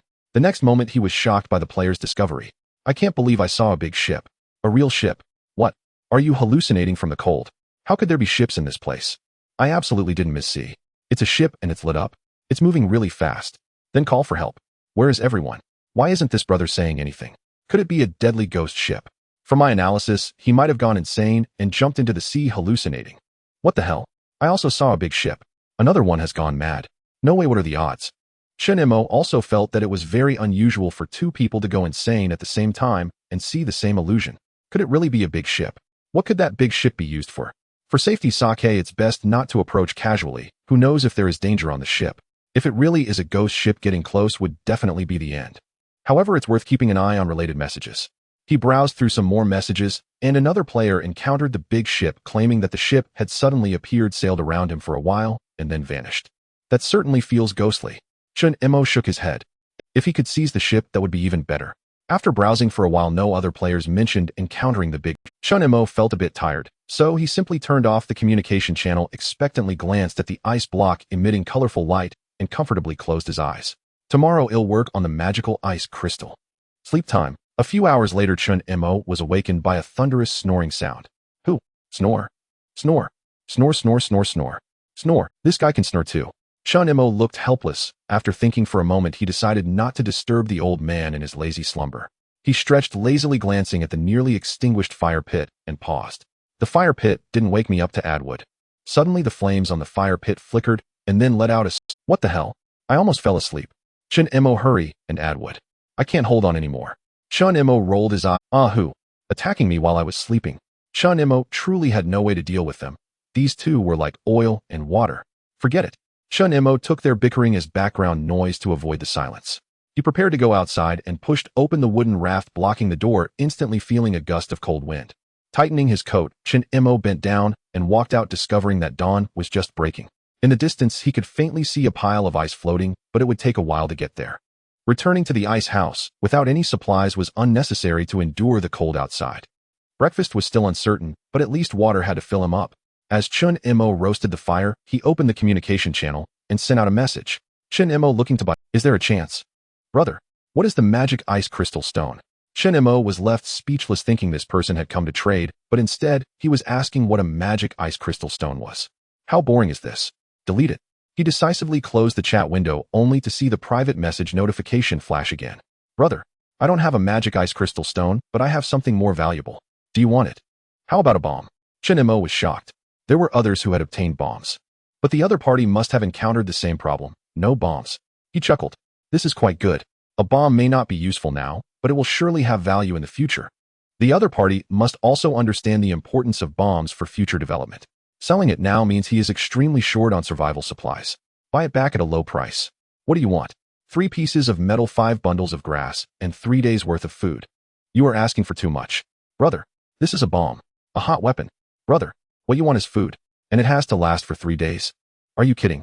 Who has that much food to trade with him? He hadn't even secured his own breakfast yet. Chun Mo closed the private message. He then checked a few other messages from others, but there were no magic ice crystal stones. He could only focus on getting the bomb first. Chun Mo glanced at the old floating ice beneath him. It was time to make it work. Old floating ice, help me see if there is any food nearby. Yan, I haven't woken up yet. If I'm starving, you certainly won't have any good fruits to eat, so figure it out yourself. The old floating ice grumbled a few words as if agreeing. At that moment, Chun Mo huddled close to the fire, warming himself, while sipping hot water from a small iron basin, preparing to work soon. Suddenly, the old floating ice let out a shout. Oh no, the squid's mother has come to seek revenge on you. Chun Mo, jump down and escape. What? Are you speaking human language? Going down is no different than walking into a trap. In any case, you are really in trouble this time. Stop talking nonsense. How big can a squid be? Where is it? He'll go catch it. It's coming. Suddenly, the floating ice shook violently. Chun Mo slipped and almost fell. Looking outside the ice house, he saw a squid tentacle as thick as a thigh extending from the floating ice. My heavens! Such a big squid. Quick, return my son's life. What? Why does the line sound like a ghost? Chun Mo grabbed the meteor hammer and rushed out of the ice house, only to find more than one tentacle. At least 4 squid tentacles as thick as thighs were extending from around the floating ice. Return my son's life.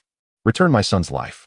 A tentacle slammed down, leaving Chun Mo dazed, while the old floating ice cried out loudly. Oh, my ancestor. Quick, jump down. I can't take this kind of torture. Hearing the old floating ice's despairing words, Chun Mo was instantly furious. Old floating ice, you better pray for me to survive. Otherwise, I guarantee we will both be finished together. Bang. The squid tentacle struck hard again, cracking a large piece of the floating ice. I can't stand it. The floating ice that was painstakingly created is being smashed with one blow. Chun Mo rushed over, wrapping his meteor hammer around one tentacle and pulling with all his might. The squid was too strong. Chun Mo struggled greatly, but couldn't pull it back, especially since the ice surface was slippery. Suddenly, the old floating ice shouted, "Watch out behind you." Chun Mo turned around and saw a tentacle wrapping around from behind, getting ready to ensnare him. Are you sneak attacking me? He bent down to dodge the tentacle, using all his strength to pull the squid tentacle towards the ice house. Other tentacles followed into the ice house, and Chun Mo yanked hard, crashing himself deep into the ice house. Sizzle! A tentacle accidentally touched the fire pit, pulling back in pain. Seeing that this fellow was afraid of fire, Chun Mo came up with an idea. He'll roast you alive. He tightly held onto the entangled squid tentacle forcefully, pushing it towards the grill. Sizzle, the squid tentacle suddenly shrank back violently, but Chun Mo held on tightly. You want to cause me trouble, huh? I was just worrying about where to find food. He pressed the squid tentacle hard onto the grill, and a piercing scream came from the depths of the sea. Ah, my claw. Hot, hot, hot, hot, hot. Chun Mo smiled coldly. That's right. How can grilled squid not be hot? He pressed down hard on the squid tentacle, watching it turn from raw to cooked. The giant squid screamed in pain, pulling back with all its strength, nearly toppling the grill. The entire floating ice was swaying back and forth. Chun Mo was determined. You want to kill me? Then I'll cook you. He tugged back, and the scorching wire mesh of the grill instantly touched the still raw squid tentacle. Chun Mo regretted not having more hands, otherwise he could roast all these squid tentacles. One of them could last for several meals. Suddenly a loud bang was heard from the sea. A tentacle flipped and crashed over. Chun Mo thought the other side had used some killer move, but upon closer inspection it turned out that the squid tentacle he was grilling had snapped off. Hey, it actually ran away. A mournful wail came from the depths of the sea. I will definitely come back. If you have the ability, come back for the whole roasted squid. He had been worried about not having breakfast, but now he had it. He took down the half-cooked squid tentacle, attempted to disassemble it, and instantly acquired 10 pieces of squid tentacle meat. One piece is basically a meal. Chun Mo placed 2 pieces back on the grill to cook, while he ran out to salvage the supplies that had fallen into the sea. At this time the nearby ice blocks floated over. I have crabs. I have crabs. I have wood. I have pollutants. I have pollutants. Pollutants. Stay away. Wait a minute. Chun Mo suddenly realized something. As long as the pollutants in the ice block are not disassembled, they won't harm him. In that case, why not salvage this ice block containing pollutants and throw it into the mouths of any large monsters he encounters? There was no better idea than this. A biochemical weapon. Chun Mo used a fishing net to haul it up, placing it in a conspicuous spot to avoid mistakenly disassembling it and accidentally releasing pollutants. Next, there were several other ice blocks, and the supplies previously struck to the sea surface by the squid tentacle. Finally, he targeted a large ice block, and with a strong pull of the fishing net, he dragged it back. Just as Chun Mo was about to disassemble them one by one, the fire pit suddenly shouted angrily. The fire is out. The fire is out. Are you still grilling your squid? Chun Mo, still feeling hungry, rushed over to the fire pit to add some wood as soon as he heard the flames were about to die down. With a loud boom, the flames surged back to life. But just as Chun Mo was about to go outside to break down some ice blocks, he suddenly sensed something was amiss. Why has an old floating ice made a sound? He stamped his foot and asked in confusion, Hey, old floating ice, are you dead? Dead, damn. I am incomplete, missing a full 3 out of 48 parts. Isn't that just 3 square floating ice? He'll fix you once I'm done. By the way, thanks for warning me about the danger earlier. I am dead. Chun Mo was speechless. This old fellow wouldn't listen when he spoke nicely. Forget it, let's not worry about it for now. Chun Mo walked out of the ice house to break down the ice blocks he had just salvaged, deliberately avoiding the one containing pollutants. Obtained crushed ice X2. Wooden log X1. Obtained crushed ice X2. Grass bundle X1. Obtained crushed ice X2. Small crab X1. Obtained crushed ice X6. O stone X2. Mountaineering pickaxe blueprint X1. A mountaineering pickaxe blueprint. What would I need a mountaineering pickaxe for in this vast ocean? Could it be that players might encounter icebergs? There must be many valuable resources on those icebergs. Let's first check what materials are needed. Mountaineering pickaxe metal, 22 iron nail 01 wooden log, 11 description, used for climbing, especially suitable for steep cliff climbing. This should be easy to manufacture. However, without the blueprint, encountering an iceberg would be impossible. It's very hard to climb a steep iceberg. With sufficient materials, Chun Mo directly crafted a mountaineering pickaxe. This thing resembles a hoe with a sharp point on top. It should be very useful. A delicious aroma of grilled squid wafted from the ice house. Chun Mo had been busy all morning and was already hungry, so he brought the mountaineering pickaxe inside to enjoy the thick squid tentacles. The flesh was firm, delicious. The only problem was the lack of salt and chili powder. Salt could probably be extracted from the seawater. Perhaps he could figure out how to dry some salt. A large piece of grilled squid tentacle quickly disappeared into Chun Mo's stomach. He let out a satisfied burp and noticed that his private message notification was flashing. Has Zhao figured it out? Opening the private message, it was indeed him. But, Zhao brother, I'm sending this message specifically to let you know I'm no longer selling the shells. What's going on? Did this guy find a higher bidder? No way. Chun Mo, are you bored? Not selling. Then just leave me alone. Zhao brother, you're not trying to trick me, right? Honestly, I've come across a huge iceberg, and am about to— Chun Mo, wait. What did you say? An iceberg? Zhao, you're envious of me now, huh? Chun Mo, isn't this just asking for trouble? Does this guy not realize that climbing an iceberg requires a mountaineering pickaxe? Chen Mo brother, I'm really a bit envious. Can you tell me what that iceberg looks like? The other party switched to showing off mode. Zhao Yi, haven't you seen one? Iceberg. Chen Mo ahem. Is the road to the iceberg easy to traverse? Zhao Yi. Chen Mo, don't you think climbing up barehanded would be very dangerous? Zhao Yi, what exactly are you trying to say? Chen Mo, don't you need a good mountaineering pickaxe?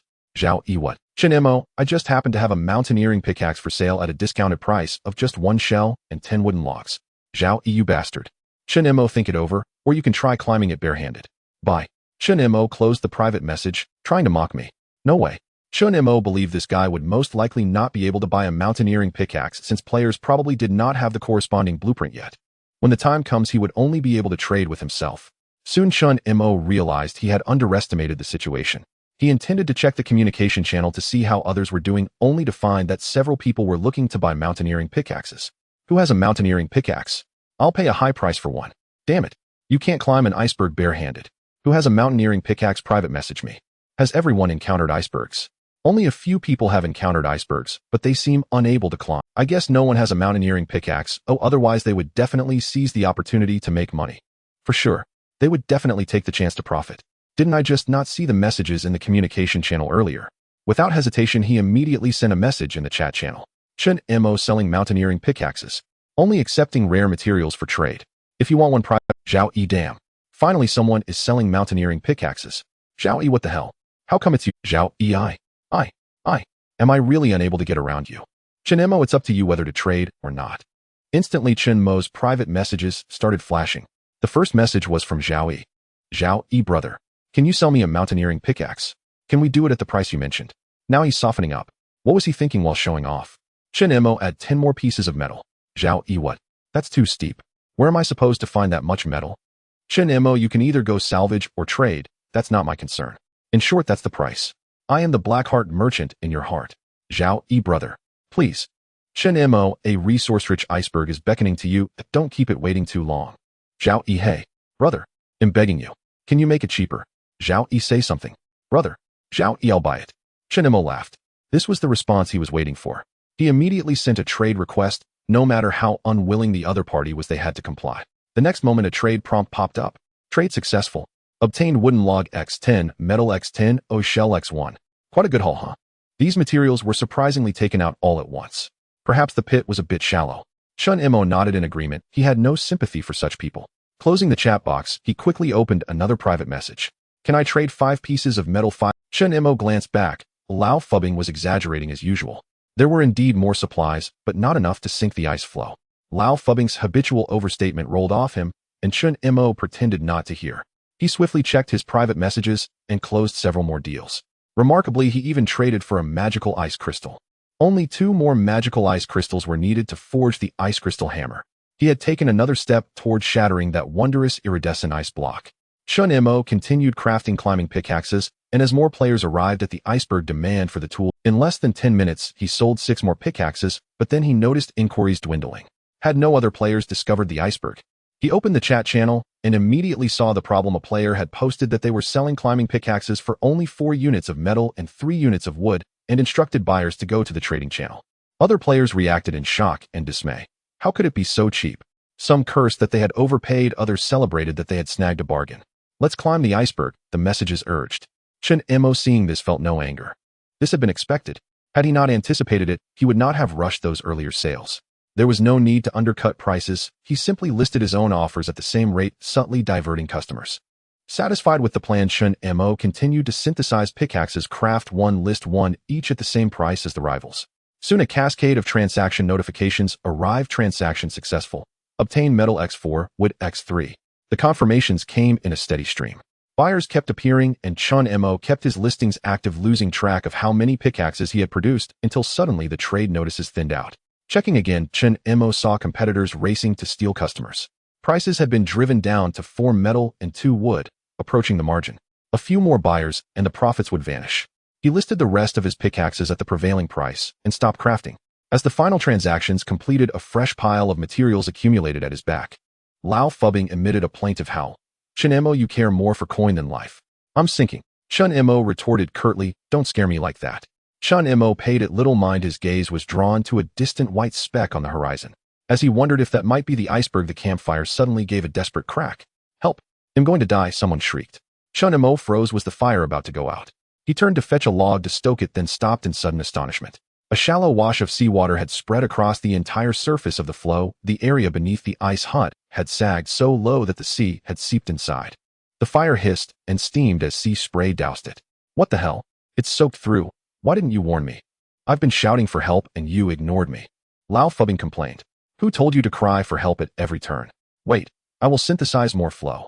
With the bounty of materials returned from trades, Chun Mo realized he must expand immediately to lift the floe above the waterline. Fortunately, there was plenty of shattered ice. Chun Mo synthesized around the perimeter, expanding the floe from 6 by 8 meters to 8 by 10. At last, the edge rose just above the waterline. The flames on the verge of dying were reborn and crackled back to life. Chun Mo glanced at the old floe beneath his feet and stamped his foot. Don't cry, wolf, unless it's serious. I'm dead. There he goes again. Chun Mo shrugged and left him to his theatrics. Old habits die hard. This old fellow would likely never change. Chun Mo scanned the sea and found no nearby floes, so his gaze returned to that distant white speck. That speck must be the iceberg. He would need to prepare to climb it and procure supplies, but it lay far away, likely 5 to 6 hours travel. With time to spare, Chun Mo returned to the little ice hut to tend the fire and grill the remaining squid tentacle meat for sale. Food prices were currently handsome. He possessed an excess of basic materials. Next, he had to trade his food for something of greater value. Chun Mo opened the channel and announced his offer. He declared that his squid tentacle meat chunks were for sale, only 5 portions, and that he would accept only high-tier material in exchange. Others jeered. How large is a squid? Are you selling it in tiny pieces? What a crook. They continued to scoff, selling tentacles and fragments. A swindler. One player complained that the squids he hauled up were palm-sized. Dividing a tentacle into 5 portions would barely fill a gap between the teeth. Another fretted that he had nearly been fooled and declared he would not buy such a thing. Chun Mo found their ignorance amusing. He answered plainly, with all due respect, the squids you catch are juveniles, the ones I catch are their mothers.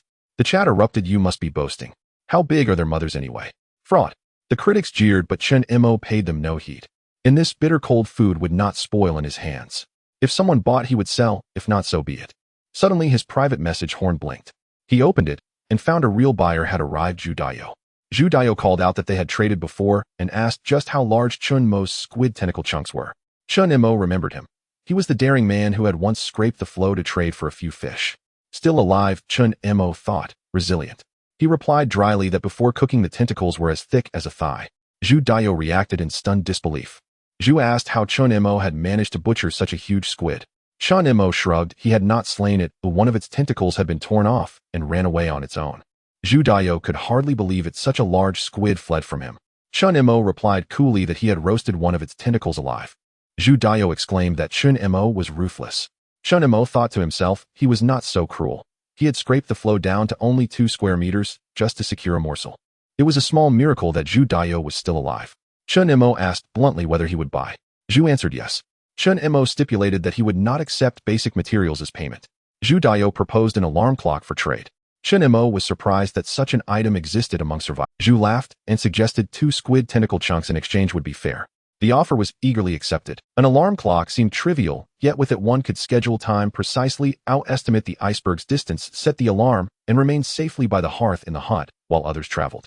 Chun Mo agreed. Deal. Zhu then asked if he also needed a steel cable. Chun Mo, astonished, asked whether Zhu truly possessed such a thing. I don't have a steel cable, but I do have a synthesis blueprint for it. Would it be too much to exchange for 2 pieces of squid tentacle meat? While steel cables are useful, who knows when the synthesis blueprint might become widespread. 1 piece. What about a sun umbrella? Where do you get all these strange things? Aren't you like Doraemon? Brother, you might not believe it, but I found an uninhabited iceberg and picked these up. Chun Mo was impressed. This guy really has good luck. What else do you have that's good? Spit it all out at once. Did he go to trade with someone else? That can't be. Very few people have excess food now. Just as he was puzzled, a message from Zhu Dayo came through. Brother, I've run into some trouble. What? Did you encounter pirates? It's worse than that. Did you run into a squid's mother? I saw a ghost in broad daylight. What a joke. Is there really a ghost in this place? Suddenly Chun Mo thought of a possibility. Could it be that the uninhabited iceberg actually houses a ghost? That ghost said whoever touched its belongings would be hunted down at night. Damn, this guy is quite serious. He'll sell you all these items for just 5 pieces of meat. You're taking advantage of a fool. These items all attract ghosts and you still want to exchange for 5 pieces of meat. Think about it. If you eliminate the ghost, won't everything be fine? Are you speaking human language? First tell me what exactly you have. An alarm clock, a sun umbrella, floral shorts, a floral shirt, big sunglasses, a steel cable synthesis blueprint, and a backpack I originally wanted to keep for myself. A backpack? Just having this one item is worth it. As for the others, let's get them first. Seeing that you are still somewhat reliable, I'll offer a flat price of 4 pieces of squid tentacle meat. Deal, deal, deal. The other party quickly sent a trade request, and Chun Mo accepted the deal directly. Suddenly, several items appeared behind him. He first picked up a simple backpack woven from grass rope. Grass woven backpack, a backpack woven from grass rope with 50 capacity units and items stored won't increase weight. Good stuff. Chun Mo was pleased when the backpack in his hand suddenly flashed. Evil Ghost's grass woven backpack, a backpack woven from grass rope with 50 capacity units, items stored won't increase weight, but it attracts evil ghosts. What the hell? The name and description of the backpack changed. Zhu Dayo was telling the truth. Chun Mo felt he had to find a way to eliminate the evil ghost. While he was pondering, the backpack flashed again, and the name and description returned to normal. Looking down, the other items also occasionally flickered. This is too real. The evil ghost will definitely come knocking tonight. There are only 2 options. Either sell these items off, or tonight, slay the evil ghost. The backpack and alarm clock are important. So, slaying the evil ghost is non-negotiable. Chun Mo checked the remaining items. Rusty alarm clock. This clock is very punctual, but due to rusted parts it rings with a rather piercing sound. Sun umbrella, a regular checkered sun umbrella. Floral shirt, a cool floral shirt. Floral shorts, a pair of cool big shorts. Big sunglasses used for sun protection and to safeguard vision. Aside from the rusty alarm clock, the other items are nearly useless. In this freezing weather, why did I get so many supplies meant for summer? Has the game made a mistake? With a mindset of not wasting anything, Chun Mo arranged these items clearly. The shirt and shorts are worn under the cotton jacket, although it's a bit uncomfortable. An extra layer will surely keep him warmer. The sun umbrella is opened and placed against the inside of the ice house to block some wind. As for the big sunglasses, wearing them would freeze his ears. He left them in the ice house for decoration. Finally, he picked up the alarm clock and stuffed it into his cotton jacket pocket for easy access. As for the steel cable synthesis blueprint, Chun Mo directly chose to use it. As the blueprint gradually disappeared, it ultimately merged into a synthesis option on the synthesis interface. By the way, Chun Mo searched through all the unlocked weapons on the synthesis interface. He wanted to see if there were any equipment to kill the evil ghost. Quickly, a weapon named Ghost Slayer Blade caught his eye. Moreover, he had enough materials to craft it directly. But Ghost Slayer Blade magic ice crystal, 11 metal, 55. It actually requires 1 precious magic ice crystal. Chun Mo glanced at the batch of supplies he had just obtained, then looked at the magical, colorful ice blocks in the ice house, falling into silence. Damn, synthesize. Otherwise, I might get messed with by the evil ghost tonight. Chun Mo sacrificed 1 magic ice crystal, leaving him with 2, and still needing 3 more for the ice crystal hammer. As the materials disappeared, a large machete about the length of his arm quickly appeared in Chun Mo's hand. At the handle of the machete, a shiny magic ice crystal was embedded, and the entire machete radiated a kind of special spiritual energy. Description: Ghost Slayer Blade, a melee weapon for killing spirit-type beings, can also deal with non-spirit beings, but it would be a pity to accidentally shatter a monster. The evil spirit has drifted away, and Chun Mo began to ponder what to stuff into his backpack. Weapons all packed in, food all packed in. First, there were the spiked meteor hammer and the demon-slaying blade, along with 2 captured spears that could serve as Next came the essential materials: metal, glass, granite, and ammunition. Finally, the remaining food. Alright, the ice blocks contaminated with pollutants, and the magical colorful ice blocks should go in too. On such a cold day, the backpack won't keep warm, so they definitely won't melt. Having organized the supplies, old Flo seemed noticeably more relaxed, and even started singing at the top of his lungs. Ahem. I love you drifting alone in the ocean. I love your frozen appearance. I love how you face the waves without wrapping up. I love your frozen hands. Yet you dare to snatch from the evil spirit. I love how much we are alike, both lacking virtue. Chun Mo, why aren't you sinking? Why aren't you sinking? Because if you sink, you'll surely drag me down. Chun Mo felt cold. So cold he shivered. What made old Flo so confident? Finally, someone couldn't take it anymore. Shut up. In front of him, a blurry figure appeared, that evil spirit. He covered his ears in unbearable pain, glaring at old Flo and stamping his feet. Chun Mo made a quick decision, drew his sword and struck. The evil spirit stumbled unawares and was sliced in half with a swish. Shut up. With a bang, the evil spirit turned into a cloud of black mist and dissipated. A black gem suddenly fell from the air. Chun Mo moved closer to take a look. It was actually a reward for slaying the evil spirit. Evil spirit magic crystal description: has a certain probability of dropping from killing spiritual entities. Purpose: currently unknown. Unknown. Given how quickly this evil spirit died, let's wait and see. Generally, things with unknown uses can be very useful in the future. Chinemo, why aren't you sinking? Enough. Shut up. This is mental pollution. Even the campfire couldn't take it anymore. Chinemo, quickly add a piece of wood for me. It's much better than listening to that singing. Old Flo protested angrily. Do you understand art? I was also a prince of love songs back in my day. Chinemo decided to let it curse. With a bang, he tossed a piece of wood into the campfire. Damn, are you guys serious? Bastards. It sounded much more pleasant now. Getting used to the cursing, pushed to the brink by Old Flo. Chinemo shook his head, looking into the distance where indeed there was an iceberg, but it was still far away. Alright, he could make a steel cable. Once close to the iceberg, he could secure the floe and the iceberg with the cable, so he wouldn't have to worry about the floe drifting away when he returned. However, this would require hammering a nail into Old Flo. Taking advantage of Old Flo's cursing, Chinemo quietly pulled out a nail and unexpectedly brought down a small hammer. Ah, hang in there. Hang in there. Bang, bang, bang, bang, bang. All done. See how fast that was. Chinemo pretended not to hear and ran off to make the steel cable, then felt the old man's retaliatory singing. Chinemo, hurry up and sink. Chinemo, quickly perish together. Chinemo silently stuffed 2 pieces of grass scraps into his ears. Although not very effective, it was still better than listening to a full damage quality song with undamaged ears. The steel cable only needed metal, and there was plenty of metal. Soon, amidst Old Flo's heart-wrenching noise, he crafted a 3-meter-long steel cable. But it felt insecure. At least 2 cables should be secured. Thus, Chinemo hammered another iron nail into Old Flo, then made another steel cable. Perfect. Chinemo looked around and noticed that after the iceberg appeared, there were no piles of ice nearby. So be it. Time to rest. Roast, eat, and drink boiled water. Chinemo returned to the ice house roasted by the fire and ate a portion of squid tentacle meat, as well as the crabs he had caught earlier, which he roasted directly. The crabs were too small, roasted until crispy, and could still provide some calcium. Nutrition was quite balanced. Chinemo occasionally glanced at the distant iceberg, but the drifting speed was just too slow. Helpless, he opened the communication channel, thinking to see what other players had discovered on the iceberg. If there was danger, it would be good to prepare in advance. To his surprise, he immediately came across a major discovery. My God, I found a frozen treasure chest on the iceberg, but when I wasn't paying attention, it jumped into the sea by itself. What? The treasure chest can jump into the sea by itself? Bro, you must be hallucinating, right? Everyone be careful, my treasure chest almost got away too. Frozen treasure chests can turn into lively ones, so open them immediately upon finding. Don't hesitate. What the hell? The treasure chest has gained sentience. Attention. Be absolutely careful. What the hell is attention? Never seen a treasure chest before.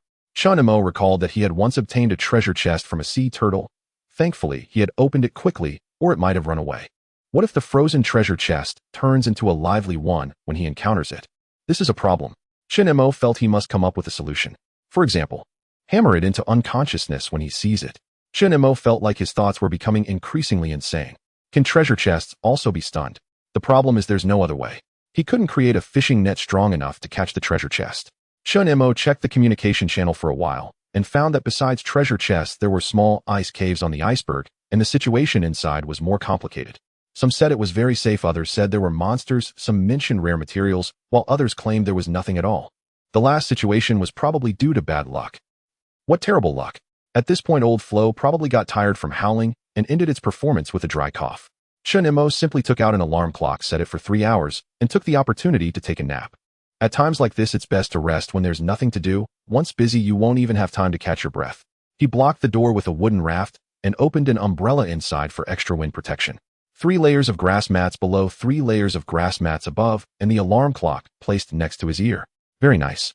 Time to sleep. In a daze, Chinemo fell asleep in the ice house, and in his dreams, Old Flo's piercing singing voice lingered. He didn't know how long it had been, when suddenly a sharp scream pierced his ears. Get up, get up, get up. Chinemo sat up abruptly, completely confused. Is it time? The alarm didn't. Who called me? Get up quickly and turn off the alarm. What the hell? Chinemo looked in astonishment at the source of the voice, which was the alarm clock. What's going on? Isn't it still early? The alarm rings painfully. Get up and turn off my alarm. Huh. Chinemo was speechless. A clock actually fears its own alarm. What kind of clock is that? Chinemo directly picked up the alarm and set it to ring at 132. The second hand ticked, approaching 12. Tap. Ah, turn it off quickly. Tap. It's about to ring. Tap. No. Ding, ding, ding, ding, ding, ding, ding. Ouch, ouch, ouch, ouch, ouch. Snap. Chinemo picked up the clock, turned off the alarm, and heard a heavy breathing sound. Old Floating Ice chuckled. Now you know how wicked Shin-mo can be. Shut up. Alarm clock, call me 5 minutes earlier from now on. I promise to turn you off. Got it? I have a headache. Shin-mo pouted, touched the ringing alarm, shoved it into his pocket, and looked towards the opposite side. The iceberg was getting close. The approach was slow, so there was no worry about crashing old floating ice. The flow rate was quite considerate. As he got closer to the iceberg, Shin-mo could see its full view. The part of it above the sea was not much bigger than a football field, very steep with 3 peaks on top, and on the highest peak, there was obviously a large treasure chest. A frozen treasure chest. Shin-mo nodded, and thought to first knock it out or directly smash it. Just as he was pondering, he suddenly heard a series of low snores. Old floating ice is sleeping. It's possible. After all, it had been quiet for a while. Shin-mo decided not to wake this guy up to avoid it singing. The iceberg was getting closer. After a few minutes, with a bang, the floating ice gently bumped into the iceberg. Shin-mo was stunned. Not only did old floating ice not wake up, but its snores became even louder. Forget it. Climb. But before that, let's hammer in 2 nails on the iceberg and tie a steel cable. Shin-mo picked up the iron nails and hammer, aimed well, and struck hard against the steep ice surface. A scream suddenly came from ahead. Which jerk is drilling my head while I'm sleeping? What the heck? The iceberg can talk. Shin-mo felt he was overreacting, but wasn't this quite normal? So without hesitation, he swung another hammer at the iceberg that had just cursed him. Bang. Bastard. Are you still drilling? Bang. The nails were secured. One more. Bang. Bang. Bang. Shin-mo successfully hammered 2 nails into the iceberg and secured the steel cable before stopping. Meanwhile, he received a scolding from the iceberg. Shin-mo thought of himself as a reasonable person, so he generously gave the iceberg a shovel and began to reason. I say, are you going to let me climb up or not? This iceberg refuses any climbers. Can't you see how steep? A very characterful game item. And it was indeed very hard to climb, with a slope close to 60 degrees and nearly 90 degrees vertical in some places. Even with a climbing pick, it wasn't easy to get up. Shin-mo appealed to emotions and reason. First of all, climbing is definitely necessary, and it has to be done with this thing. Shin-mo waved the climbing pick in his hand. Secondly, if I can't climb up in one go, I'll definitely try again. Shin-mo pulled out 2 pieces of squid tentacle meat, indicating he could afford it. If it really doesn't work, he'll make 2 climbing picks. Shin-mo pointed at the piles of materials on the floating ice behind him, indicating he had the resources for it. So if I don't climb smoothly, you'll just end up with more holes. Shin-mo scraped the hard surface of the iceberg with the climbing pick as a threat. And essentially, you're just a game resource born to be climbed by people. Shin-mo showed a hint of sympathy, his gaze fixed on the treasure chest at the peak. The iceberg wanted to turn around and run, but unfortunately, it had no feet, let alone fins. You talked so much nonsense. In the end, it's still going to be me who suffers. Suffering is definitely going to happen, but if you could point me a good path, I could save some trouble, and you could avoid getting— This is just saying that I'm unlucky. Bang. Shin-mo hammered down with the climbing pick and began to climb. Damn. Don't mess around. It's hard to climb over here. Hee. Action is still the most effective. Shin-mo stopped in his tracks and asked, so how many resources do you have? What's the easiest way to get up, and how can I get the treasure chest off your head? You? The iceberg was momentarily speechless. It had never been threatened like this before, but old floating ice couldn't stand it any longer. Brother iceberg, don't think you're older than me. I've seen through more than you. Hey, race, a piece of advice. Don't provoke. Old floating ice, are you kidding me? Old floating ice pretended to be dead silent. Shin-mo truly had no way to deal with old floating ice. Find this could also be considered helping himself threaten the iceberg. He endured it. This old guy's words were indeed effective. The next moment, the iceberg quickly revealed all its magical ice crystal. Shin-mo didn't expect an unexpected gain. This is great. Tell me the easiest way to climb up. There's a 45-degree slope to the left. Climb up, and there's a flat area. Go over a 1-meter-high vertical face on the right, and just walk up along the gentle slope. Perfect. Thanks. You're better than old floating ice. You? When you definitely have to drill me. Be gentle. He'll try. This is hard to guarantee. If the climbing pick is too shallow, what will happen if he slips down? He might directly fall into the sea. Shin-mo walked to the left along the floating ice and indeed found a 45-degree slope not far away. When he got to the spot, Shin-mo hammered down with the climbing pick, instantly hearing a piercing scream. You still need a climbing pick for a 45-degree slope. Big brother. You're ice. Ice is slippery. Bang. Shin-mo found a place to step and hammered again. I say, aren't you drilling too close? Endure it. Just endure it, and you'll get by. Shin-mo really didn't want to drill more. With one less hole in the iceberg, he might just feed the sharks. Bang. Ouch. Bang. Hurry up and climb. Bang. I'm regretting this. Why don't you just fall down and drown? I'm holding back. Don't curse wicked people. Damn. Bang. 6 times. If there's one more up, there'll be up. Are you kidding? Do you think I'm Spider-Man? At least 3 more times. Bang. Shin-mo shook his head slightly. Sorry I didn't drill well this time, it's too shallow. I'll redo it. You damn. Following the path indicated by the iceberg, Chun Mo quickly climbed up the 45-degree slope, and indeed there was a flat area ahead. It was just as described about the iceberg. Although it was possible to climb without tools for safety, Chun Mo decided to make a quick strike. The iceberg let out a shriek. Chun Mo pretended not to hear it, and pushed himself up with his ice axe. The terrain was much easier to navigate now. Beneath the 3 ice peaks lay a smooth expanse of ice. Although his feet slipped, as long as he was cautious, he wouldn't fall directly into the sea. On the ground, some supplies were scattered around, consisting of a few pieces of wood and bundles of grass. Chun Mo stuffed all these supplies into his backpack and crawled into a small ice cave beneath the left ice peak. The cave was not large, and some supplies were scattered on the ground. Without a second thought, he directly picked them up. Acquired metal X2. Acquired glass X4. Acquired plastic X3. Acquired luncheon meat can X1.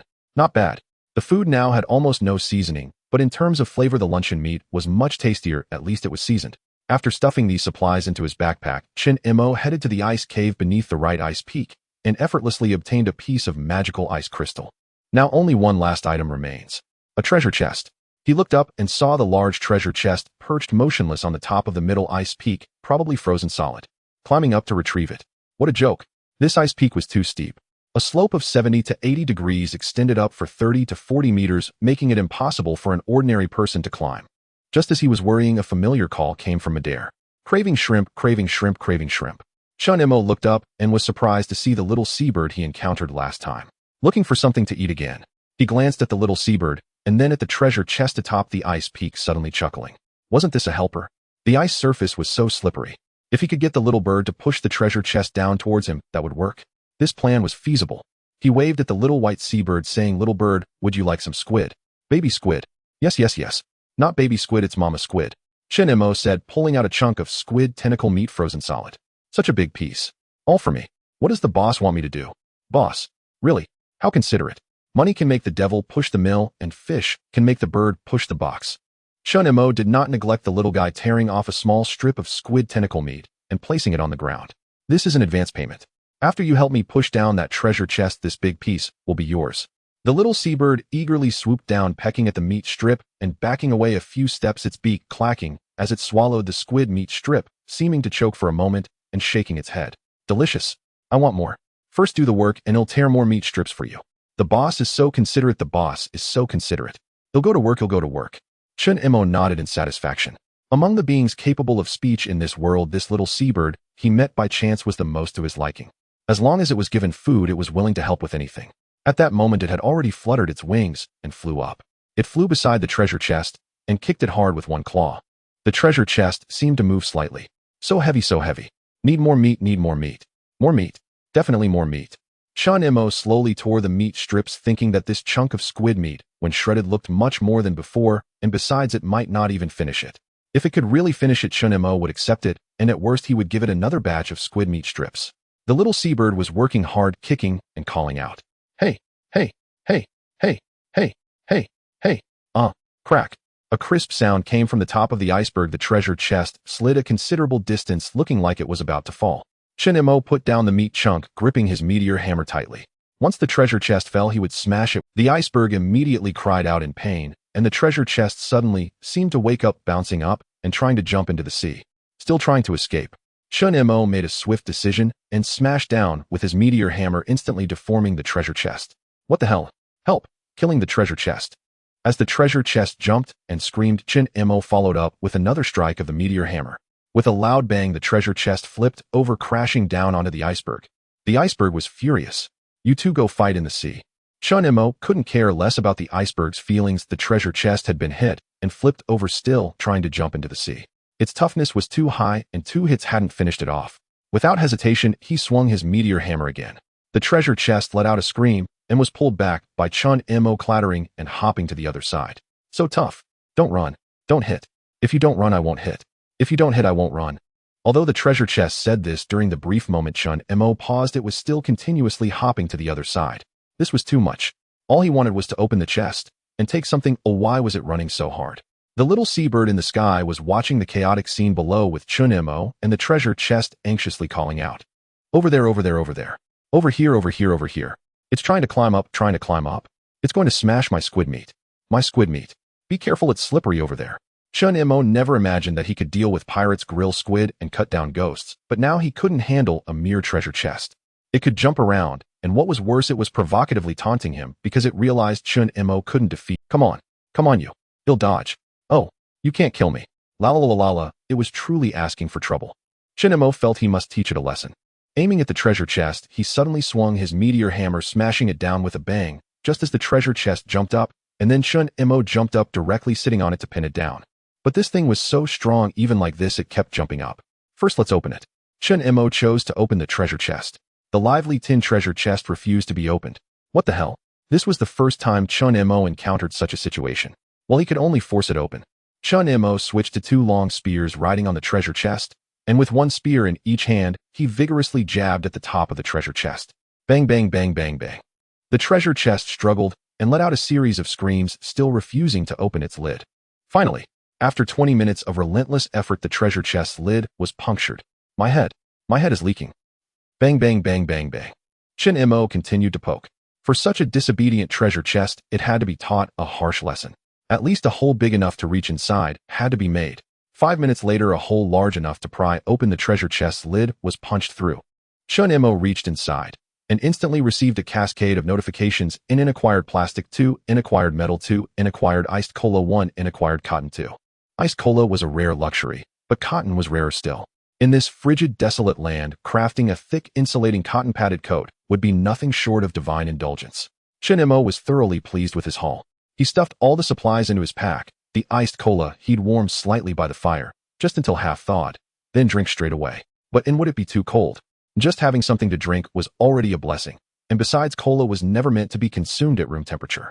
The treasure chest beneath him, its lid now riddled with holes, still writhed in desperate struggle. The moment Chun Imo lifted himself off, it sprang away like a startled frog. Just before leaping over the icy cliff's edge, it paused and glared at him threateningly. I'll remember you. You'll pay for this.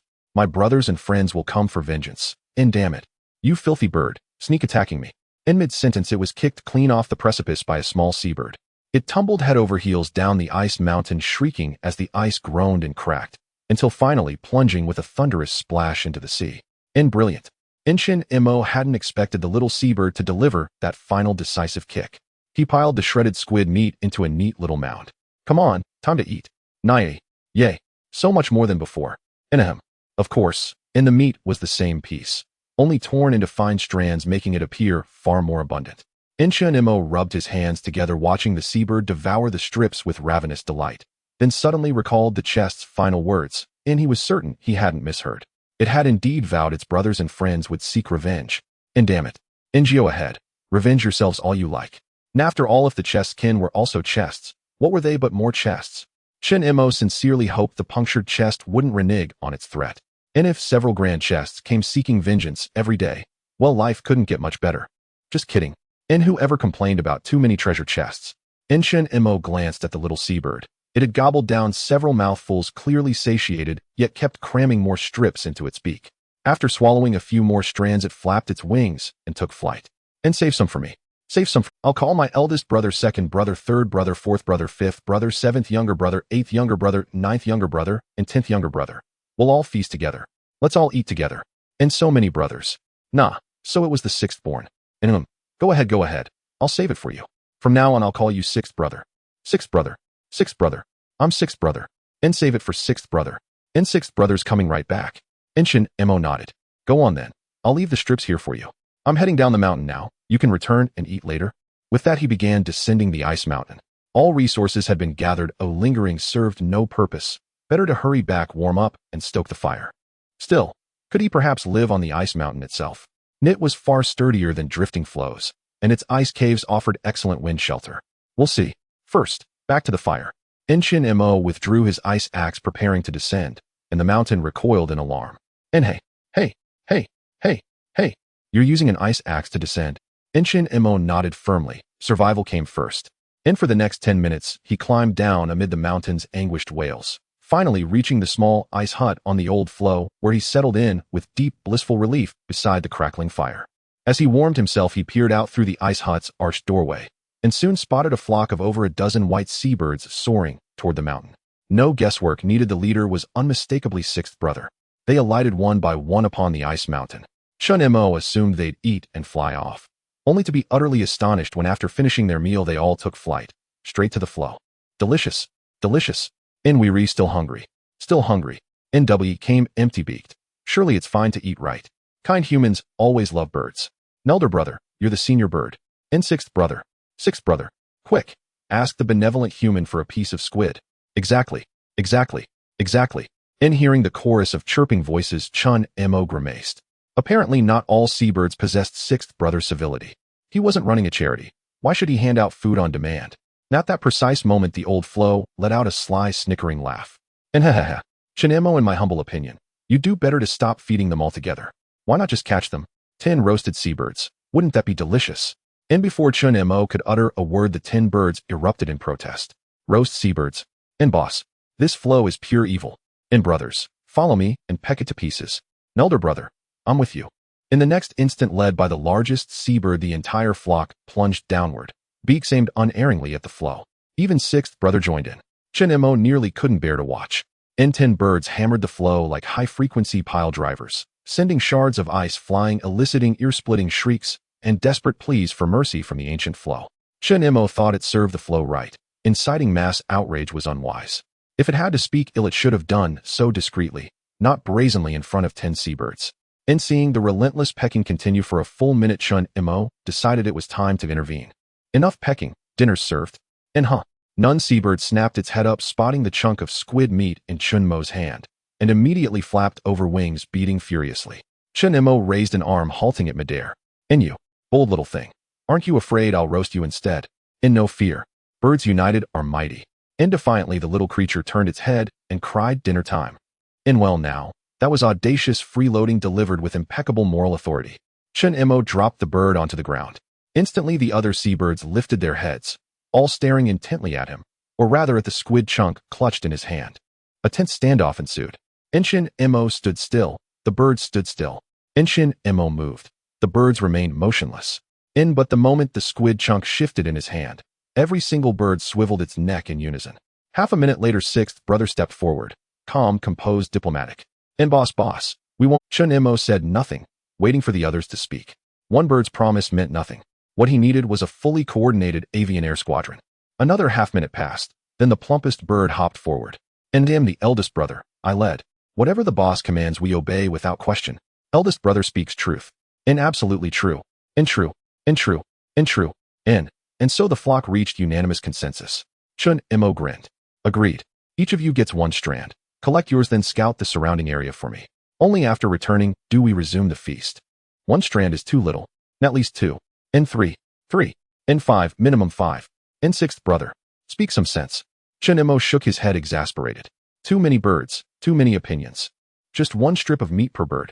Eat up and get to work. Chun Mo paid no heed to the birds chattering. He placed 10 strips of meat on the ground. One bird, no one knew which, dared take the first bite, and the rest quickly flocked around, gobbling them down with eager smacking sounds. He noticed one bird struggling to swallow, likely Lao Lu, already sated. Once fed, the flock flapped their wings noisily and took flight, squawking complaints about his stinginess and threatening to disband, yet still circled overhead in formation, drifting farther and farther away. Chun Mo returned to his ice hut, stoked the fire, and sorted through his newly acquired supplies. He stacked ordinary items outside and kept essentials in his backpack, only to confirm after a thorough check that food remained his most urgent shortage. Aside from canned luncheon meat and cola, he possessed only 2 chunks of squid tentacle, leaving him with a gnawing sense of precarious survival. Suddenly Chun Mo longed for the squid's mother. A single tentacle could sustain him for days. An entire specimen hauled ashore would guarantee provisions for half a month.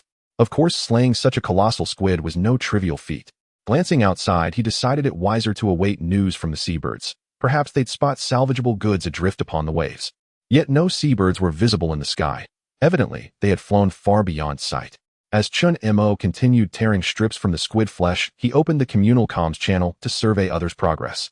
A quick scan revealed just 2 dominant topics: desperate requests for straw bundles and heated debates about it. Clearly, some survivors still lacked sufficient straw bundles for warmth, a promising opportunity.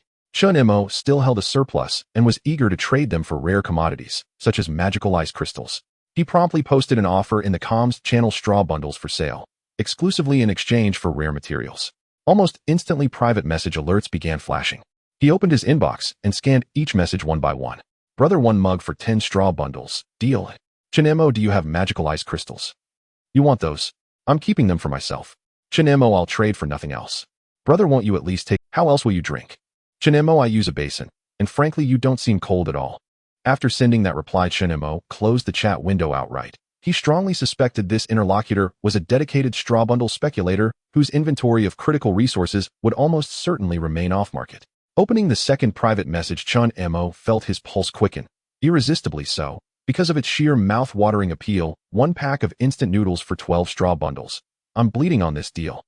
Instant noodles, a long-forgotten delicacy, once dismissed as nutritionally barren, now possessing a lure rivaling an imperial banquet. Still, negotiation was non-negotiable. Chinemo, 50% off, 6 bundles. 12, you're ruthless. Only because dusk approaches and there's nowhere left to trade would I ever part with something this delicious. Chinemo, then name your price.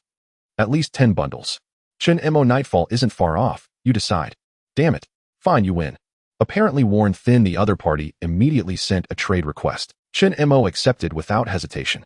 In an instant, a pack of instant noodles appeared in his inventory, seafood flavor no less. Perfect for simmering alongside his precious squid strips. It was near perfect. At the thought, hunger tightened its grip. He listed several straw bundles on the comms channel, specifying magical ice crystals as the sole acceptable currency. Take it or leave it. Now attention turned to seafood noodles. Chinemo filled a small iron basin with cold water from the metal drum and set it atop the grill rack. Next, he tore open the seafood-flavored noodle packet, emptied the seasoning sachet into the basin, and added a small handful of squid strips pilfered from the bird's rations. As the water warmed, a faint aroma rose, yet carried an unmistakable briny tang. Squid, after all, retained its oceanic pungency when boiled. Roasting subdued it, but boiling surrendered it freely to the broth. That posed an awkward dilemma. Chinemo regretted his choice. Why had he tainted this near-perfect dish with squid strips? He sighed softly, chiding himself for excessive fastidiousness. This was the apocalypse, not a gourmet salon. Merely tasting instant noodles was already a luxury.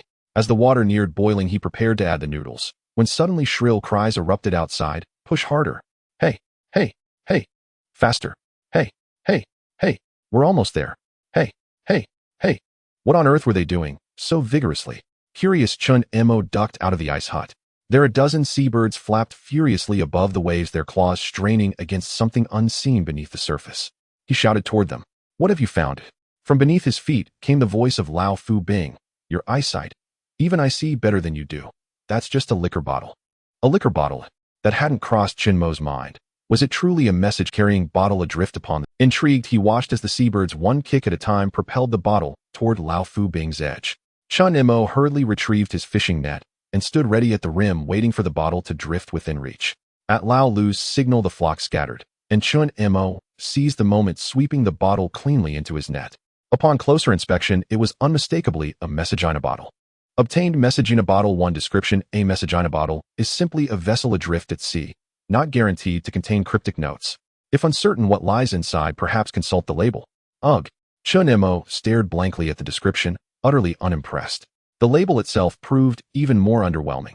A strip of clear tape affixed a tiny slip of paper to the bottle's surface bearing 3 bold characters, vodka. Given its slapdash presentation, Chinmo deeply doubted the contents matched the label. The surest method, of course, was to unscrew the cap and sniff. Chinmo twisted it open and, recalling his high school chemistry teacher's lesson, wafted air gently above the mouth with his hand. Sharp, intensely sharp. Undeniably alcohol, high proof too. Confirmed pure vodka. Then a sudden wet slurping sound reached his ears. He glanced down at Lao Fu Bing. Was that you? Judging by appearance alone, that liquor is likely toxic. Allow me to test it first for your sake. You drink. Slurp. This venerable one, Slurp, possesses exceptional connoisseurship in fine spirits. The rhythmic slurping left little doubt he spoke truth. But then came the obvious question, how exactly will you drink it? Just pour a bit onto my head. Chinmo paused, weighing the logic. Testing the liquor's toxicity on Lao Fu Bing struck him as both prudent and necessary. And so he poured half a capful and let it trickle onto the ice surface. Tisk tisk tsk. What fine liquor. Strong enough to stir the soul. Chinmo shook his head helplessly. This was absurdly contrived. Was it not obvious? The old fellow simply hadn't had his fill. Don't think you can fool me. I'm saving this bottle for something vital. What use is it to you? This old man saw through you long ago. You're no connoisseur of wine. Exactly. Chun Imo nodded in solemn agreement, deeply impressed by Lao Fu Bing's discernment, only to deliver an answer that plunged the elder into utter despair. I'm saving it to deodorize. What the hell? You're desecrating a masterpiece. Enough, enough. Didn't I let you sip once? I'll pour another sip if my mood lifts, but for now be still. It's time I fed the birds. A dozen young Chun Imo retrieved all the prepared squid strips and scattered them loosely across a wooden plank. Eat up, you've earned it. Come to me when you're hungry at work and you'll be fed. Amo, amo, amo. Delicious. Absolutely divine. Thank you, boss. As the flock devoured their meal, each bird lavished Chun Imo with effusive praise, eventually escalating to declarations that he was the universe's most benevolent being, its most dazzlingly handsome sovereign. Yet, naturally, Chun Imo welcomed their departure, at least for now. Feeding a full-time aerial squadron 3 times daily was beyond his means. He lacked the capacity for such extravagance. Having seen the seabirds off, Chun Imo cradled the frost-chilled vodka and scampered cheerfully back into his ice hut. The squid strips and he unscrewed the cap, just as Lao Fu Bing let out a heart-wrenching cry. Chun Imo. No, no, no, give me a sip first. I'm waiting for dinner. I'll get to you shortly, Chun Imo replied, ignoring him and twisting the cap further. I have vital then speak, old man. Chun Imo had already unscrewed the cap, wide open, ready to pour. Why not? I spotted giant green prawns. My. Chun Imo froze mid-motion. Would adding several excellent. Where are they? The prawns are fleeing. Then stop dithering. Lao Fu Bing grew frantic. Fine. Chun Imo swiftly filled half the cap, then tipped it onto the ice beneath his feet. A sizzling hiss rose from below, as if Lao Fu Bing had ascended to blissful rapture. Chun Imo, where are the prawns? Chun Imo, already gripping his fishing net, dashed from the ice hut. Cast left. Good fortune may yield 7 or 8. He cast the net, while Lao Fu Bing directed. They are right there. Deeper. Oh dear, 2 escaped. Haul it in now. I told you to move faster. Chun Imo lifted the net and grinned. Though fewer than 7 or 8, 3 plump giant green prawns gleamed within its mesh. No ceremony, straight into the pot. Wait, another sip for this old man first. Did you spot more? Why had the elder seen nothing? If I lie, though skeptical, Chun Imo was already sprinting toward the ice flow's edge, net in hand. Where? Quick, they're ahead. Yes, left. Once I clean, and yet another thought. Have you been seeing wine? As the vodka splashed onto the ice, Lao Fu Bing emitted another ecstatic sizzling sigh, so vivid it sent shivers down the spine. Gurgle, gurgle, gurgle, gurgle. Only the bubbling broth in the pot answered. Lao Fu Bing had feigned death again. Chun Imo shook his head, resigned. The wily old rogue was truly insufferable, knowing full well how scarce food was, yet withholding knowledge of the very bounty swimming just beneath the ice. But now as Chun Imo pondered the fire pit, Chun Imo tossed a log into the blaze, prompting a torrent of curses from Lao Fu Bing, until one phrase silenced the tirade instantly. Ahem, vodka, vodka. With that, Chun Imo poured a splash of vodka into the pot to temper the seafood's briny scent. Hey, go easy on that. Chun Imo sniffed, still too faint, then added several hearty glugs of vodka into the pot. From beneath his feet rose Lao Fu Bing's near hysterical wails, but Chun Imo, driven by gastronomic devotion, spared no expense. To perfect this feast, he even cracked open a can of luncheon meat and emptied it into the pot, then added yet another splash of vodka, inhaling deeply to gauge the aroma. Moments later, the rich, savory fragrance of seafood filled the entire ice hut. Chun Imo judged the moment perfect. Time to proceed. Just 5 more minutes of simmering, and dinner would be served. 5 minutes had passed, yet Chun Imo felt as if he had waited an entire millennium. As the noodles neared readiness, he suddenly remembered that he had no utensils. Noodles are not like other foods that can be eaten with hands. He quickly opened the crafting interface, found the recipe for wooden utensils, which required just a single piece of wood. Swiftly, he crafted a pair of wooden chopsticks and a small wooden spoon. With utensils in hand, the noodles were perfectly cooked, and it was just the right time to eat. Chun Imo first slurped a mouthful of the steaming hot noodle soup with the small wooden spoon. Rich, fresh, fragrant. It was simply delightful with no fishy taste at all. The only issue was that it was a bit too bland. Originally, he had added a packet of instant noodle seasoning along with shredded squid luncheon, meat, 3 large prawns, and a small fish. It was strange if it didn't taste strong. But this was already quite good. It was akin to having a simple seafood hot pot, if only there were some chili to spice it. Chun Imo slurped the noodles along with the squid shreds, filling his stomach before devouring the plump large prawn. After finishing 3 succulent prawn pieces, he moved on to the tender little fish. It tasted good, but there was just too little of it.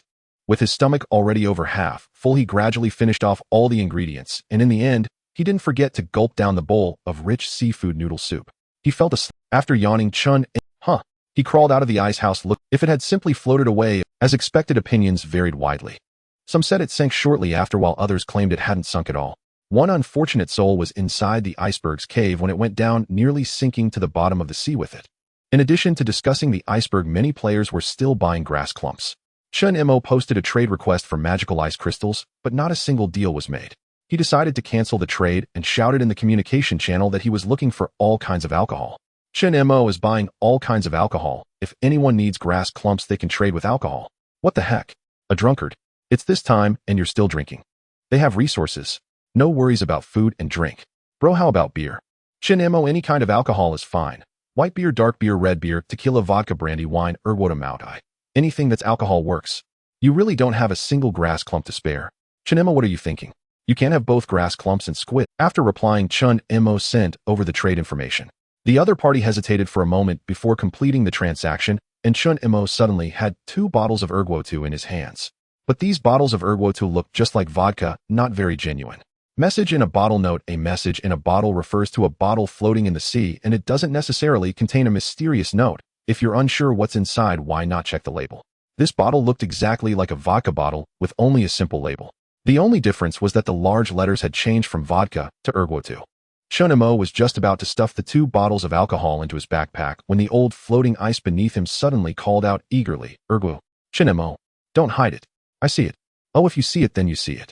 Pour me a bit to taste." "Ooh, just a bottle cap. No way. From now on, this stuff is your salary. Help me find things in the sea, and for every item you find, you'll get half a bottle cap. You're too calculating. Come on. Otherwise, am I supposed to trade 2 meals for 2 bottles of alcohol?" At that moment, the old floating ice realized it had been completely outmaneuvered by Chun Mo. It fell silent. Feeling frustrated, Chun Mo looked at the seemingly withdrawn old floating ice and kindly said, "Old fellow, if you work hard and achieve significant results, your salary will double. A full bottle cap. You're a shrewd businessman." From the disdainful tone of the old floating ice, Chun Mo sensed the stubborn attitude of a certain proud old man who, when faced with the temptation of fine wine, displayed an unwavering resolve dripping with drool. Then it obediently went back to work. Exactly like this. "Hey, you little brat. I've made a discovery." Chun Mo calmly tightened his fishing net, ready to harvest fresh seafood, but the next words from the old floating ice left him momentarily stunned. "A large ship is approaching from behind, and a ship. It's nearly dusk. Could it be a ghost vessel?" Chun Mo dropped his fishing net and drew his sole weapon capable of harming spiritual entities, the demon-slaying blade, then dashed past the ice hut toward the floating ice ahead. Indeed, silhouetted against the last lingering glow of twilight, a colossal cruise liner appeared in the far distance, roughly the size of an aircraft carrier. Too distant to discern detail. After all players were forced to dwell upon precarious drifting ice floes, for them, that massive liner evoked the same feverish longing as a eunuch beholding a brothel, intact and unburdened by irony. Moreover, the liner was certain to hold abundant rare supplies. Nalas, it was simply too far away. Chun Mo glanced at his crude wooden raft and concluded that rowing there would not even qualify as wishful thinking. It would be sheer madness. A pang of melancholy settled over Chun Mo, just as the old ice floe utterly untimely demanded its daily blood and sweat payment. "And brat, this old man just led you to a vessel of such magnitude. 2 bottle caps of liquor isn't excessive, is it?"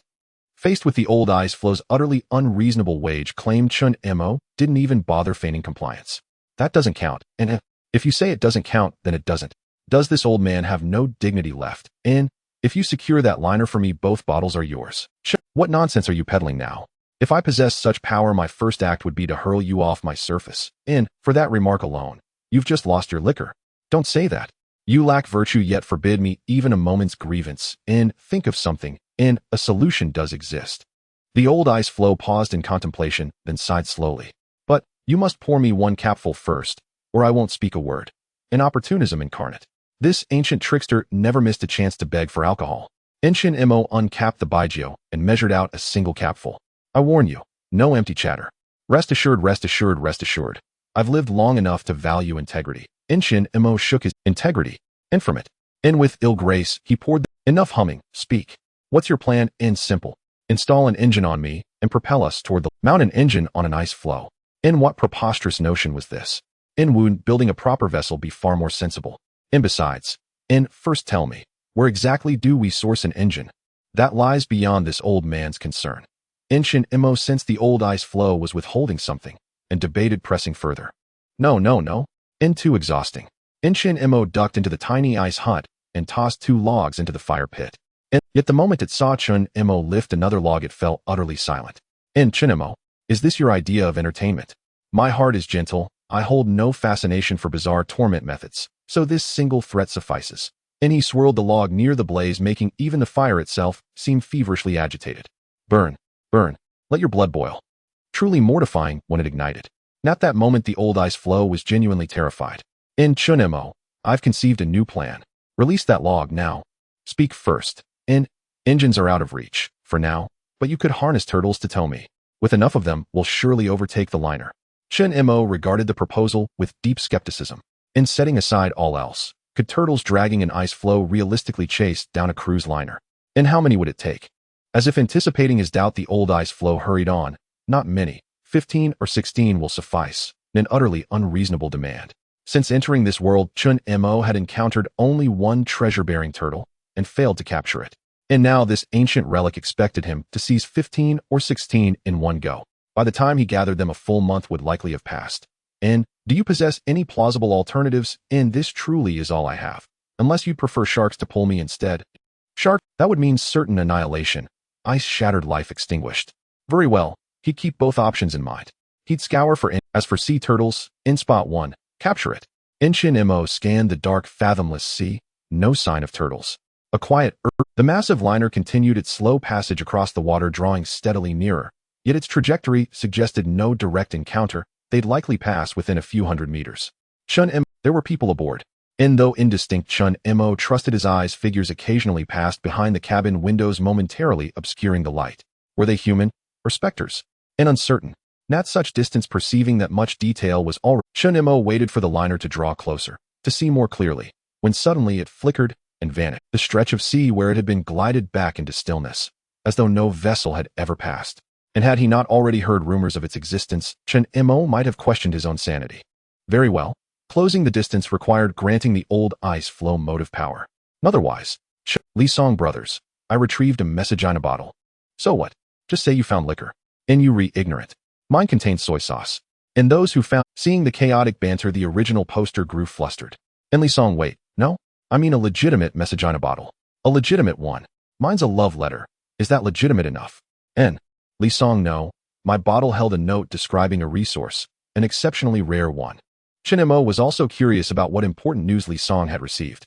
After beating around the bush, Lee Song said, wait a moment, and then added, Chun Imo was shocked. An ominous feeling surged within him. Don't continue. Wow, what a great find. What good does knowing this do?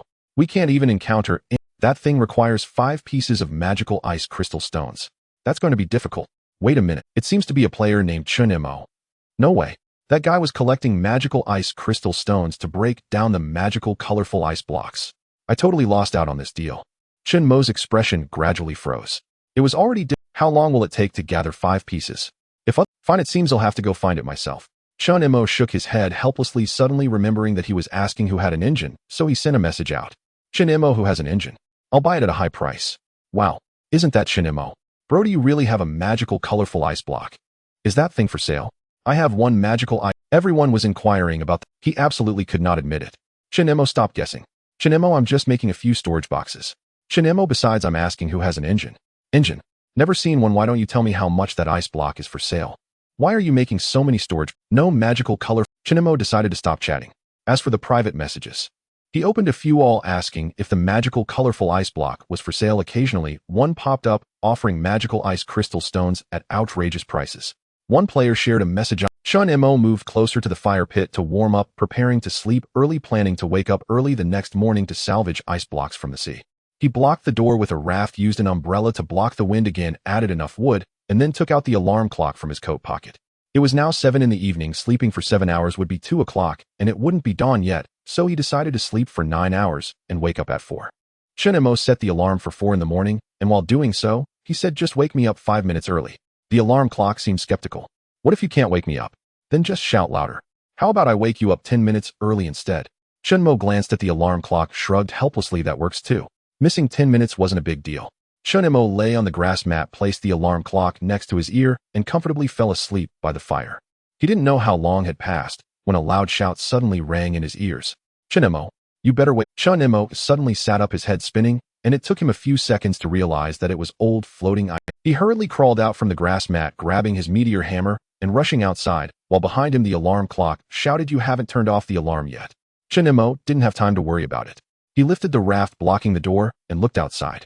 It was still dark, and in the faint moonlight he scanned the surroundings, but found nothing unusual. Old floating ice. Have you been drinking? Did a whole bunch of squids come over? The father of the small squid, the mother, the uncle, and the aunt all coming over.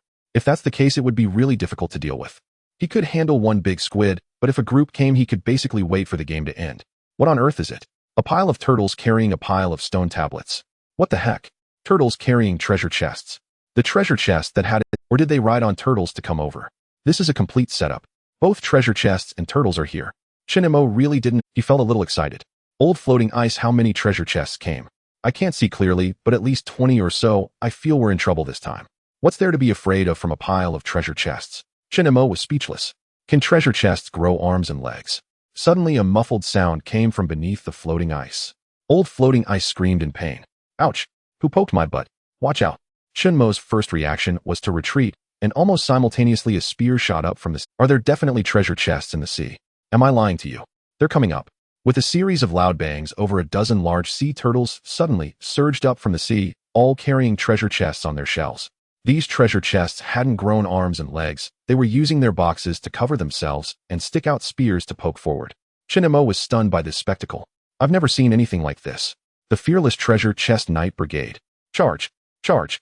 For the glory of the knights. Kill!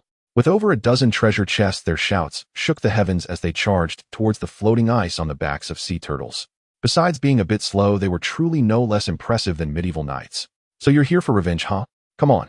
Today I'll knock your heads in one by one. Chun-Imo gripped his meteor hammer and swung hard at the first treasure chest that jumped up, directly breaking its spear. Oh no. The treasure chest hit the ground, and discovering it was impaled by only half a spear instantly, it kept leaping backward. Chun-Imo lunged after it to pull it free, but several other treasure chests sprang up, charging in unison and thrusting multiple spears. Kill. Avenge our brother. Crack his skull. Chun-Imo realized he had been far too complacent.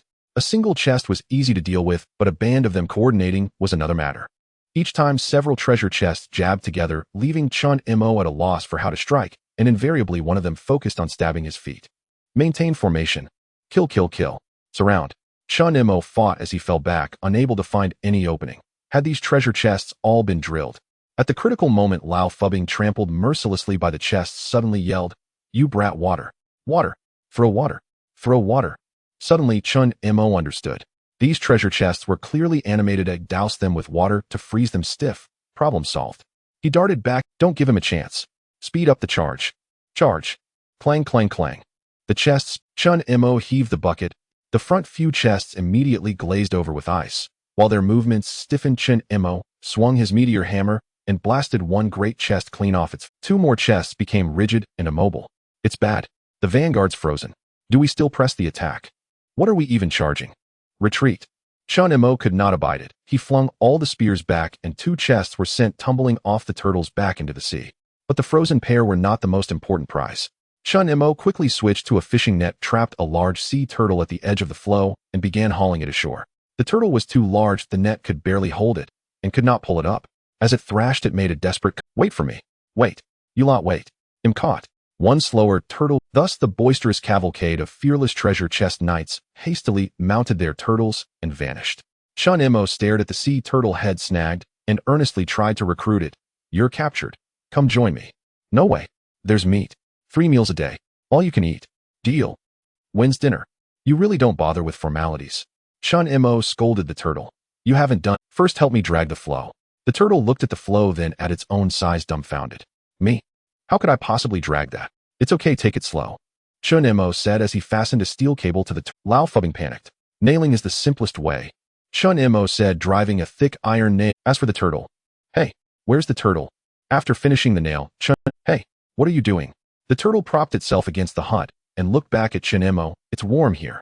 Chun-Imo had not expected the turtle to want to warm it. Still, the more Chun-Imo looked, the more he felt the turtle's shell matched the hut doorway curiously well. It was about a size larger than the opening. "I've got it." Chun-Imo hauled the turtle shell upright and pressed it against the ice hut, leaving only the 2 bottom corners exposed to drafts. The turtle stood there, neck twisted, as it watched Chun-Imo. "I don't feel a bit warmer." "Give it time by the fire," and you'll warm up. When's dinner? Not dinner time. Yet a frozen chest could be pried open to obtain its contents. Sure enough, Chun-Imo obtained a tire. Chun-Imo set the other supplies aside and examined the tire. The description read tire. Still need 3 more tires, 4 wheels, a chassis, and engine to make a car. Damn. It seemed like junk, but Chun-Imo turned his attention to obtain small fish. What use were these? If Chun-Imo felt he had found, where's my fish? Chun-Imo turned, and to his astonishment the turtle was propped at the hut's doorway with a fish tail hanging from its mouth, gulping it down. How had it managed that? Chun-Imo patted Lao Fubbing. Why didn't you warn me? It threatened me, came the reply. It whispered that if it couldn't get the fish it would gnaw on me. What the yay? Chun-Imo suddenly realized the turtle was not as simple as it looked. On the contrary, moreover, it was remarkably agile. Within a minute it had scuttled over. Browbeaten Lao Fubbing snatched the fish, scuttled back, and swallowed half of it. There's no way. Since we've eaten it, what else can we do? We can't just stew this turtle, can we? After all, it was captured with great effort. To be safe, no food should be left outside the ice house from now on. Watching helplessly as the sea turtle devoured half the fish's tail, Chun-Imo tapped on the turtle shell with a piece of wood. Old turtle, open the door. All right. The sea turtle obediently moved aside, and Chun-Imo bent down to slip into the ice house, successfully developing a new use for the sea turtle, the ice house's voice-activated door. Click. Just as he got inside, the sea turtle leaned against the ice house door, closed it by itself, and then shamelessly asked, "Didn't you just eat? How can you still be asking about dinner?" "No, I didn't." The sea turtle stubbornly denied it, claiming to still be hungry. Chun-Imo ignored it and pondered how to fill the balloon with cold water. This was quite difficult. Without a faucet, filling the balloon with water was almost an impossible task. However, after some research, Chun-Imo found a convenient method. He crushed the ice into small pieces and stuffed them into the balloon. Once it was filled sufficiently, he tied the balloon tightly. When the ice melted inside, he would naturally have a water balloon. Using this method, Chun-Imo quickly filled the balloon with ice pieces, tossed it into a small iron basin, poured cold boiled water into the basin, and placed it next to the fire to prevent it from freezing again. Having completed all this, it wasn't dawn yet, but Chun-Imo felt there was no need to sleep any longer. He poured a lid of liquor over the old ice. "Alert me to any danger, old man. You're doing well." Slurp. "Not bad. But isn't it a bit stingy of you to give—" "Fine. Since you warned me to avoid the spear, I'll give you another lid." As Chun-Imo spoke, he poured another lid of liquor for the old fellow. At that moment, the sea turtle suddenly cracked the door open and poked its head in, asking, "What kind of liquor is that? Is it good?" "It's just cold boiled water." "Cold boiled water. Is it good?" "There's nothing in it." "Nothing? That can't be true. What exactly is it? Is it good?"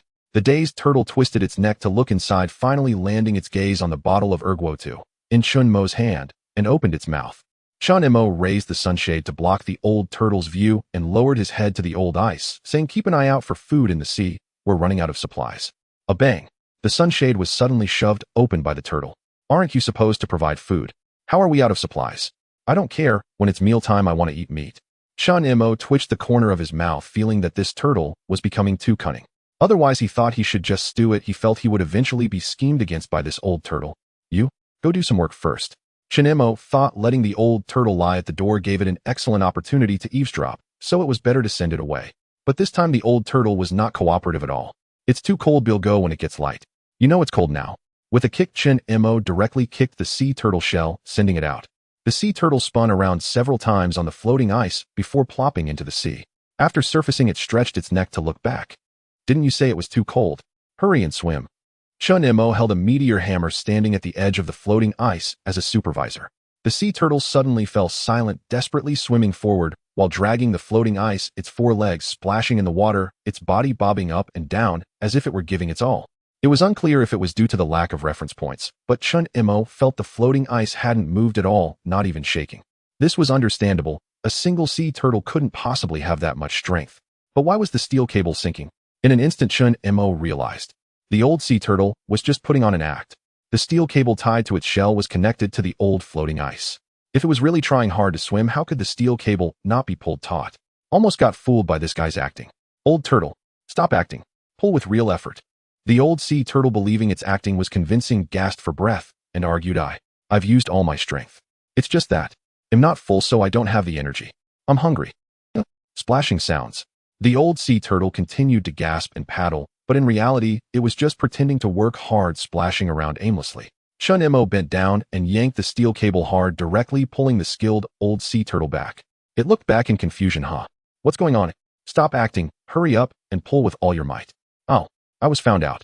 Realizing its act was exposed, the old sea turtle clearly put in much more effort this time, at least pulling the steel cable taut. Chun-Mo felt the entire floating ice sway slightly, but then there were no significant changes. Obviously, a single sea turtle was indeed not enough. But this creature was truly insatiable, consuming 3 meals of meat a day. If we count small sea fish, it would eat at least 2 fish per meal.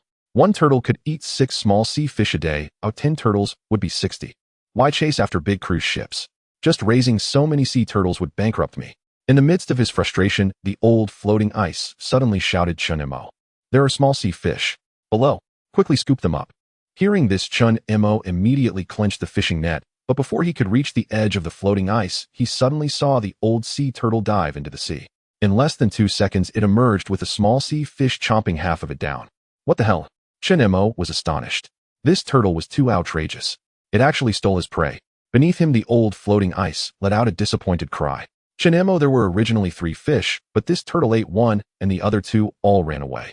The old sea turtle chewed on the fish's tail and looked at Chun-Mo with a bewildered expression. I didn't say you couldn't catch fish to eat. Chun-Mo looked at the old turtle helplessly, pulling the steel cable back. With force, you're done. I've decided not to keep you anymore today. I'm having turtle soup. Right? You drink turtle soup while I drink erguotu. The old floating ice joined in the uproar. Chun-Mo pulled back with all his might, and when the sea turtle saw they were serious, it swam even harder, but the steel cable was tied too tightly, so it could only be dragged back little by little. Sensing Chun-Mo's murderous intent getting closer, the old turtle quickly begged for mercy. Wait. They'll help you find fish. I eat 5 fish a day, and it'll bring back all the remaining food. 5 fish. I've never seen that many fish in a single day. Don't doubt me. If you make the steel cable a little longer, I can expand the search area and definitely find them. The old turtle paddled furiously, splashing water everywhere, clearly feeling frightened. Chun-Mo thought about it, and that seemed like a feasible plan.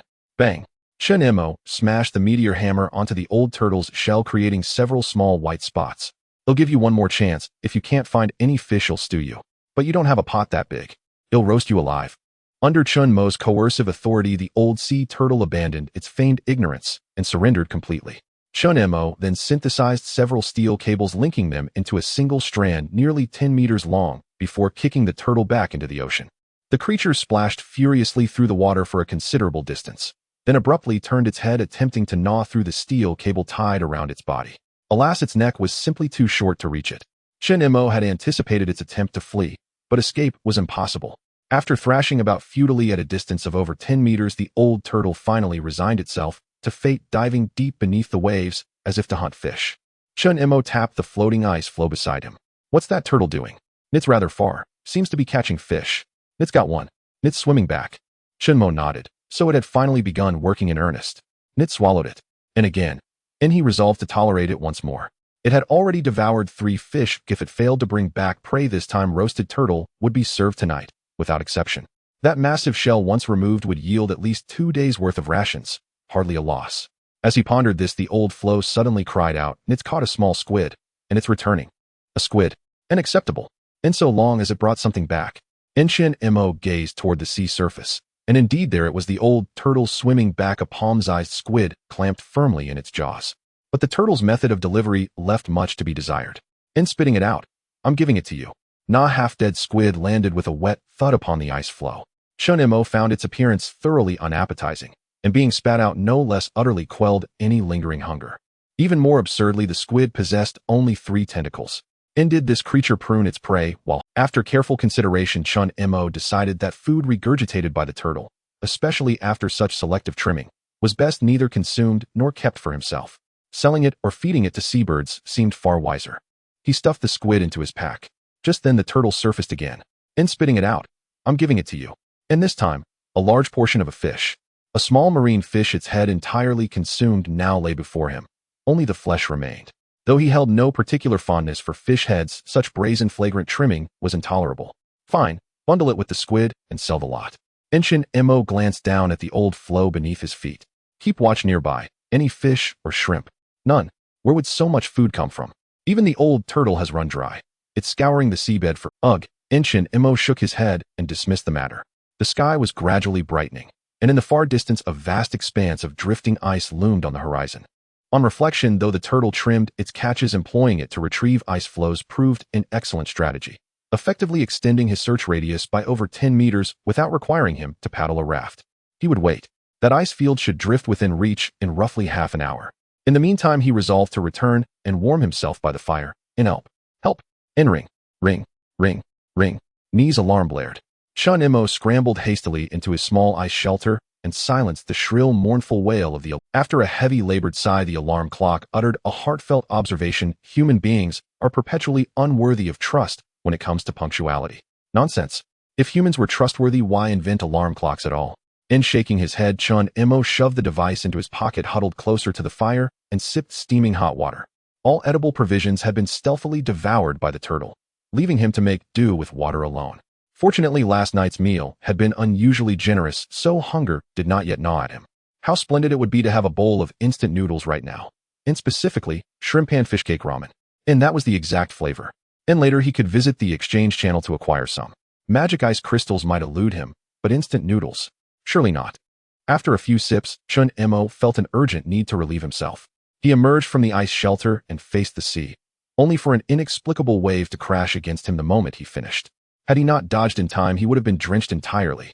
And what in the blazes just happened? And disgusting. And the voice sounded oddly familiar. NC, have you awakened? Might we converse for half an hour? And young man, you've eaten too richly. You're overheated. And Chun Imo stared blank. See, can you tell me whether there are icebergs nearby? In east, southeast, south, southwest, west, northwest, north, and so, by your account, they surround us in every direction. Precisely so. Chun Imo scanned the horizon skeptically. Are you certain you mean nearby? And everything beneath the sea falls within my domain. What then is not nearby? Enough. Return to your slumber, Nind, for the sea everywhere was nearby. His question had been utterly meaningless. The nearest cluster of ice floes was drawing near. Over 20 pieces, including one especially large floe brimming with resources. And fetch me. Fetch me. Fetch me. I hold grass bundles. Grass bundles. And I am mud. I am mud. Mud. Mud. Mud. In the voice chanting mud grew increasingly unsettling the more Chun Imo listened. Was this opportunistic freeloading? An old turtle, emerge. Chun Imo yanked sharply on the steel cable. The old sea turtle surfaced, its head bobbing above the waves, gazing at him with dull, vacant eyes. Busy catching fish. No more pretense. Push those ice floes over here. Chun Imo saw no need to inspect their contents. There were only 20-odd pieces total. With the turtle's assistance, retrieving them all would take mere minutes. Indeed, its presence saved him tremendous effort. The turtle swam to an ice floe, nudging it forward with its head toward the floating ice. Within seconds, it delivered one piece. Nearby floes Chun Imo hauled up directly, while distant ones were swiftly guided over by the turtle. The largest floe, notably heavier, took the turtle half a minute to nudge into place, though Chun Imo suspected theatrical exaggeration. It was time to reap the rewards. Chun Imo hauled every floe onto the old ice shelf, ignoring its indignant squeals, and began dismantling them one by one. And obtained small sea fish 1, a triumphant first find. Fortunately, the pack preserved his catch, otherwise the fish would surely have vanished. An old turtle, resume hunting small fish. The turtle smacked its jaws, reluctantly sinking back beneath the waves, though it occasionally surfaced to peer around, scanning for discarded morsels. Subsequently, however, Chun Imo uncovered only trivial, valueless materials. He grew curious what manner of melon had resided inside that floe, which called itself guagua. Winter melon. Pumpkin. Watermelon. The next instant he discovered the truth and obtained water. Chun Imo stared at the colossal fruit in his hands, instinctively doubting its palatability. Chilled watermelon was delightful, but frozen watermelon, its taste defied description. In any case, having something to nibble on is always a blessing. Chun Imo shoved the frozen watermelon into his backpack, not giving Lao Haigui a chance to snatch it, though the creature seemed to prefer meat. He continued breaking the ice and gathered a heap of basic supplies, yet he remained curious about the use of the mud. To reinforce the flow, he checked the crafting interface and found only a single recipe. Planting soil mud 22 freshwater 11. Description: usable for cultivation, but the planting environment must maintain at least 20 degrees Celsius. Such a harsh requirement. To keep a constant 20 degrees in this godforsaken place. Nearly as difficult as ascending to heaven. Still keep it. One never knows when it might be needed. Chun Imo shook his head, stuffed another rock-hard lump of mud into his pack, and glanced at the turtle poking its head up. Don't just stare. Keep foraging. I'll allow you to take a little, but don't go too far. All right. Lao Haigui answered, diving into the sea in a flash. From then on, it would periodically return with scraps of food. Here.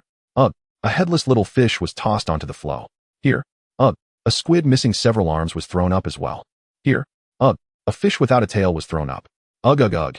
Several half-crunched sea cucumbers were unceremoniously dumped onto the ice.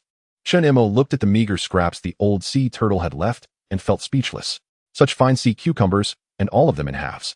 After passing through the turtle's mouth, even an intact specimen lost its appeal. That was precisely why Chun Imo permitted the creature to take strips. Either way, the leftovers would be sold.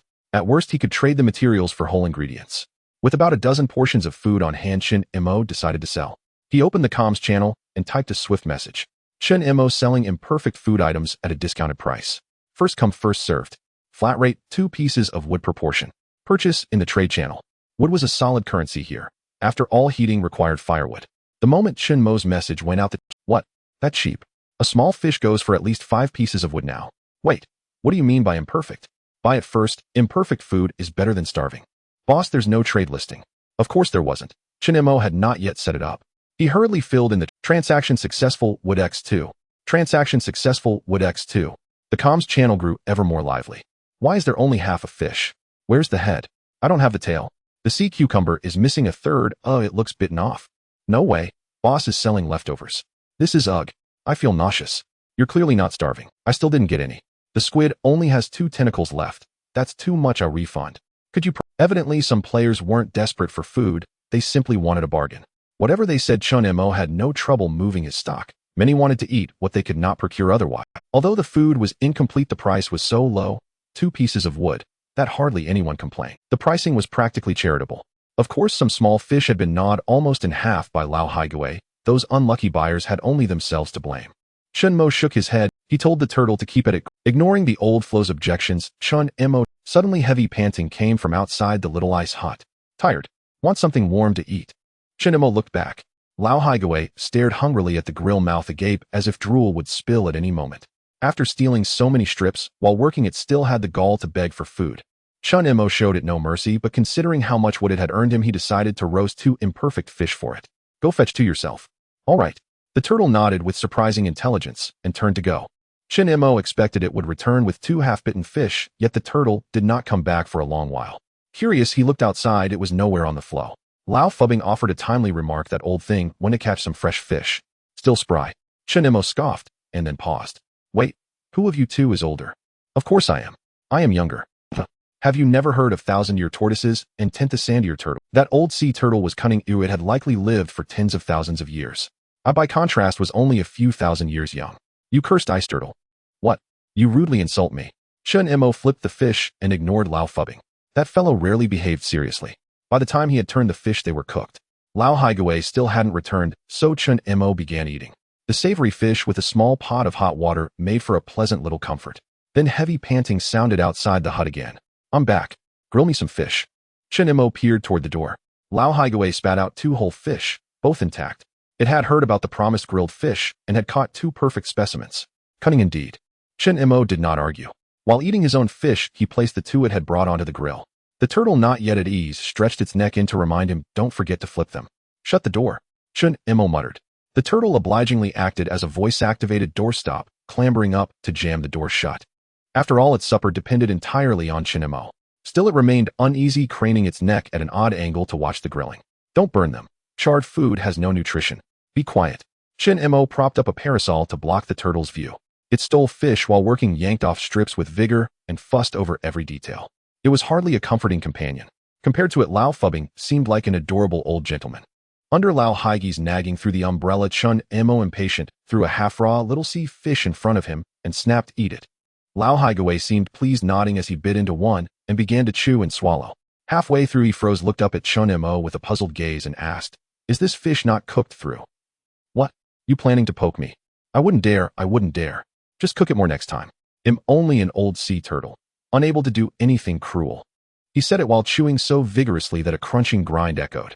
Chun Imo had every reason to suspect a veiled threat. The chewing was exaggerated to the point that even Lao Fubbing could not bear it. Old thing, you bite so hard, doesn't your tooth hurt? Lao Haigui glanced at Lao Fubbing and shot back, mind your own business. Silence answered him. Lao Fubbing was left dumbfounded. A few seconds later, Lao Fubbing cleared his throat. A vague unease crept over Chun Imo. The throat clearing felt oddly familiar. Then a ragged hoarse pop song, so ruined it was painful, began to reverberate through the tiny ice hut. I love you, drifting lonely across the sea. I love the way you shiver from the cold. I love you braving the waves, refusing to bundle up. I love your frozen numb hands. Yet you dare steal the specter's guise. I love how much you and I are alike, both shameless. Shinemo snapped shut up. The campfire seemed about to lose its mind. Quick, add more wood. Lao Haigawei went frantic. Brother, I yield to you. Please spare us your power, might. Shinemo clapped his hands over his ears. He looked back, the campfire's flames trembled. Oh, Lao Haigawei abandoned the remaining half-fish and bolted like a rabbit darting into the sea. At the same moment, the steel cable tethered to him snapped taut. Unthinkable, his once invincible trump card proved to be the ear-splitting singing voice of the floe beneath his feet. Such mental torment was intolerable. Shinemo hurled another log onto the fire, the flames leapt. Lao Fubbing shrieked, the excruciating song cut off mid-note, and was replaced by a rapid-fire barrage of foul-mouthed curses. Yet Shinemo and the campfire agreed oddly and unanimously that Lao Fubbing's string of invectives sounded surprisingly pleasant, and both sighed with relief. The fleeing Lao Haigawei soon returned in a blur, darted to the hut's door, snatched up another half-raw fish, swallowed it at once, and positioned himself as if ready to flee at any instant. That only further cemented Lao Fubbing's reputation as the nuclear weapon of noise. Shinemo had no desire to endure it a second time. Without hesitation, he poured a cup of erguotu over Lao Fubbing's head, then in a most civil tone addressed him, "Old man, promise me you will never sing again. Drinking is a small matter compared to that." Lao Fubbing made a slurping sound, feeling as if he had reached a peak moment in his chilly life, and arrogantly ignored Shinemo. Then, provoked by the extra log on the fire, he let out a piercing shriek. But this time Lao Fubbing truly relented. "I won't sing anymore. You brat, turn down the fire. It's too hot." Shinemo eyed the blaze that had already licked past the grill. To prevent the fire from melting the hut's roof, he poured some water onto it. Sizzling, "I'm done for. How dare you pour water on my head?" the campfire protested. Shinemo was speaking. Such was the day, endless quarrels in the tiny ice hut. "Fine, I'm leaving." Shinemo slipped on his gloves and stepped outside. He expected the campfire and Lao Fubbing to be locked in another brawl, sure enough their sharp words carried out. Lao Haigawei, ever a lover of spectacle, turned back to watch. The old fellow really had a taste for this. Shinemo shook his head in resignation and glanced out. Dusk had fallen, and a small floe drifted on the sea not far, likely to pass beside their patch of ice. Before he might have let it go, but with Lao Haigawei around, he wouldn't miss that little floe. Lao Haigawei, stop watching. Get to work. Help me salvage that ice. Lao Haigawei glanced back, and then turned once more to listen to the quarrel utterly lax. Out of impatience, Shinemo swung his meteor hammer and struck the turtle's shell. With a bang, the shell cracked. Lao Haigawei let out a startled cry, his round eyes staring at Shinemo in stunned disbelief. Shinemo felt helpless. "Who the hell knew your shell was so brittle? Don't glare at me.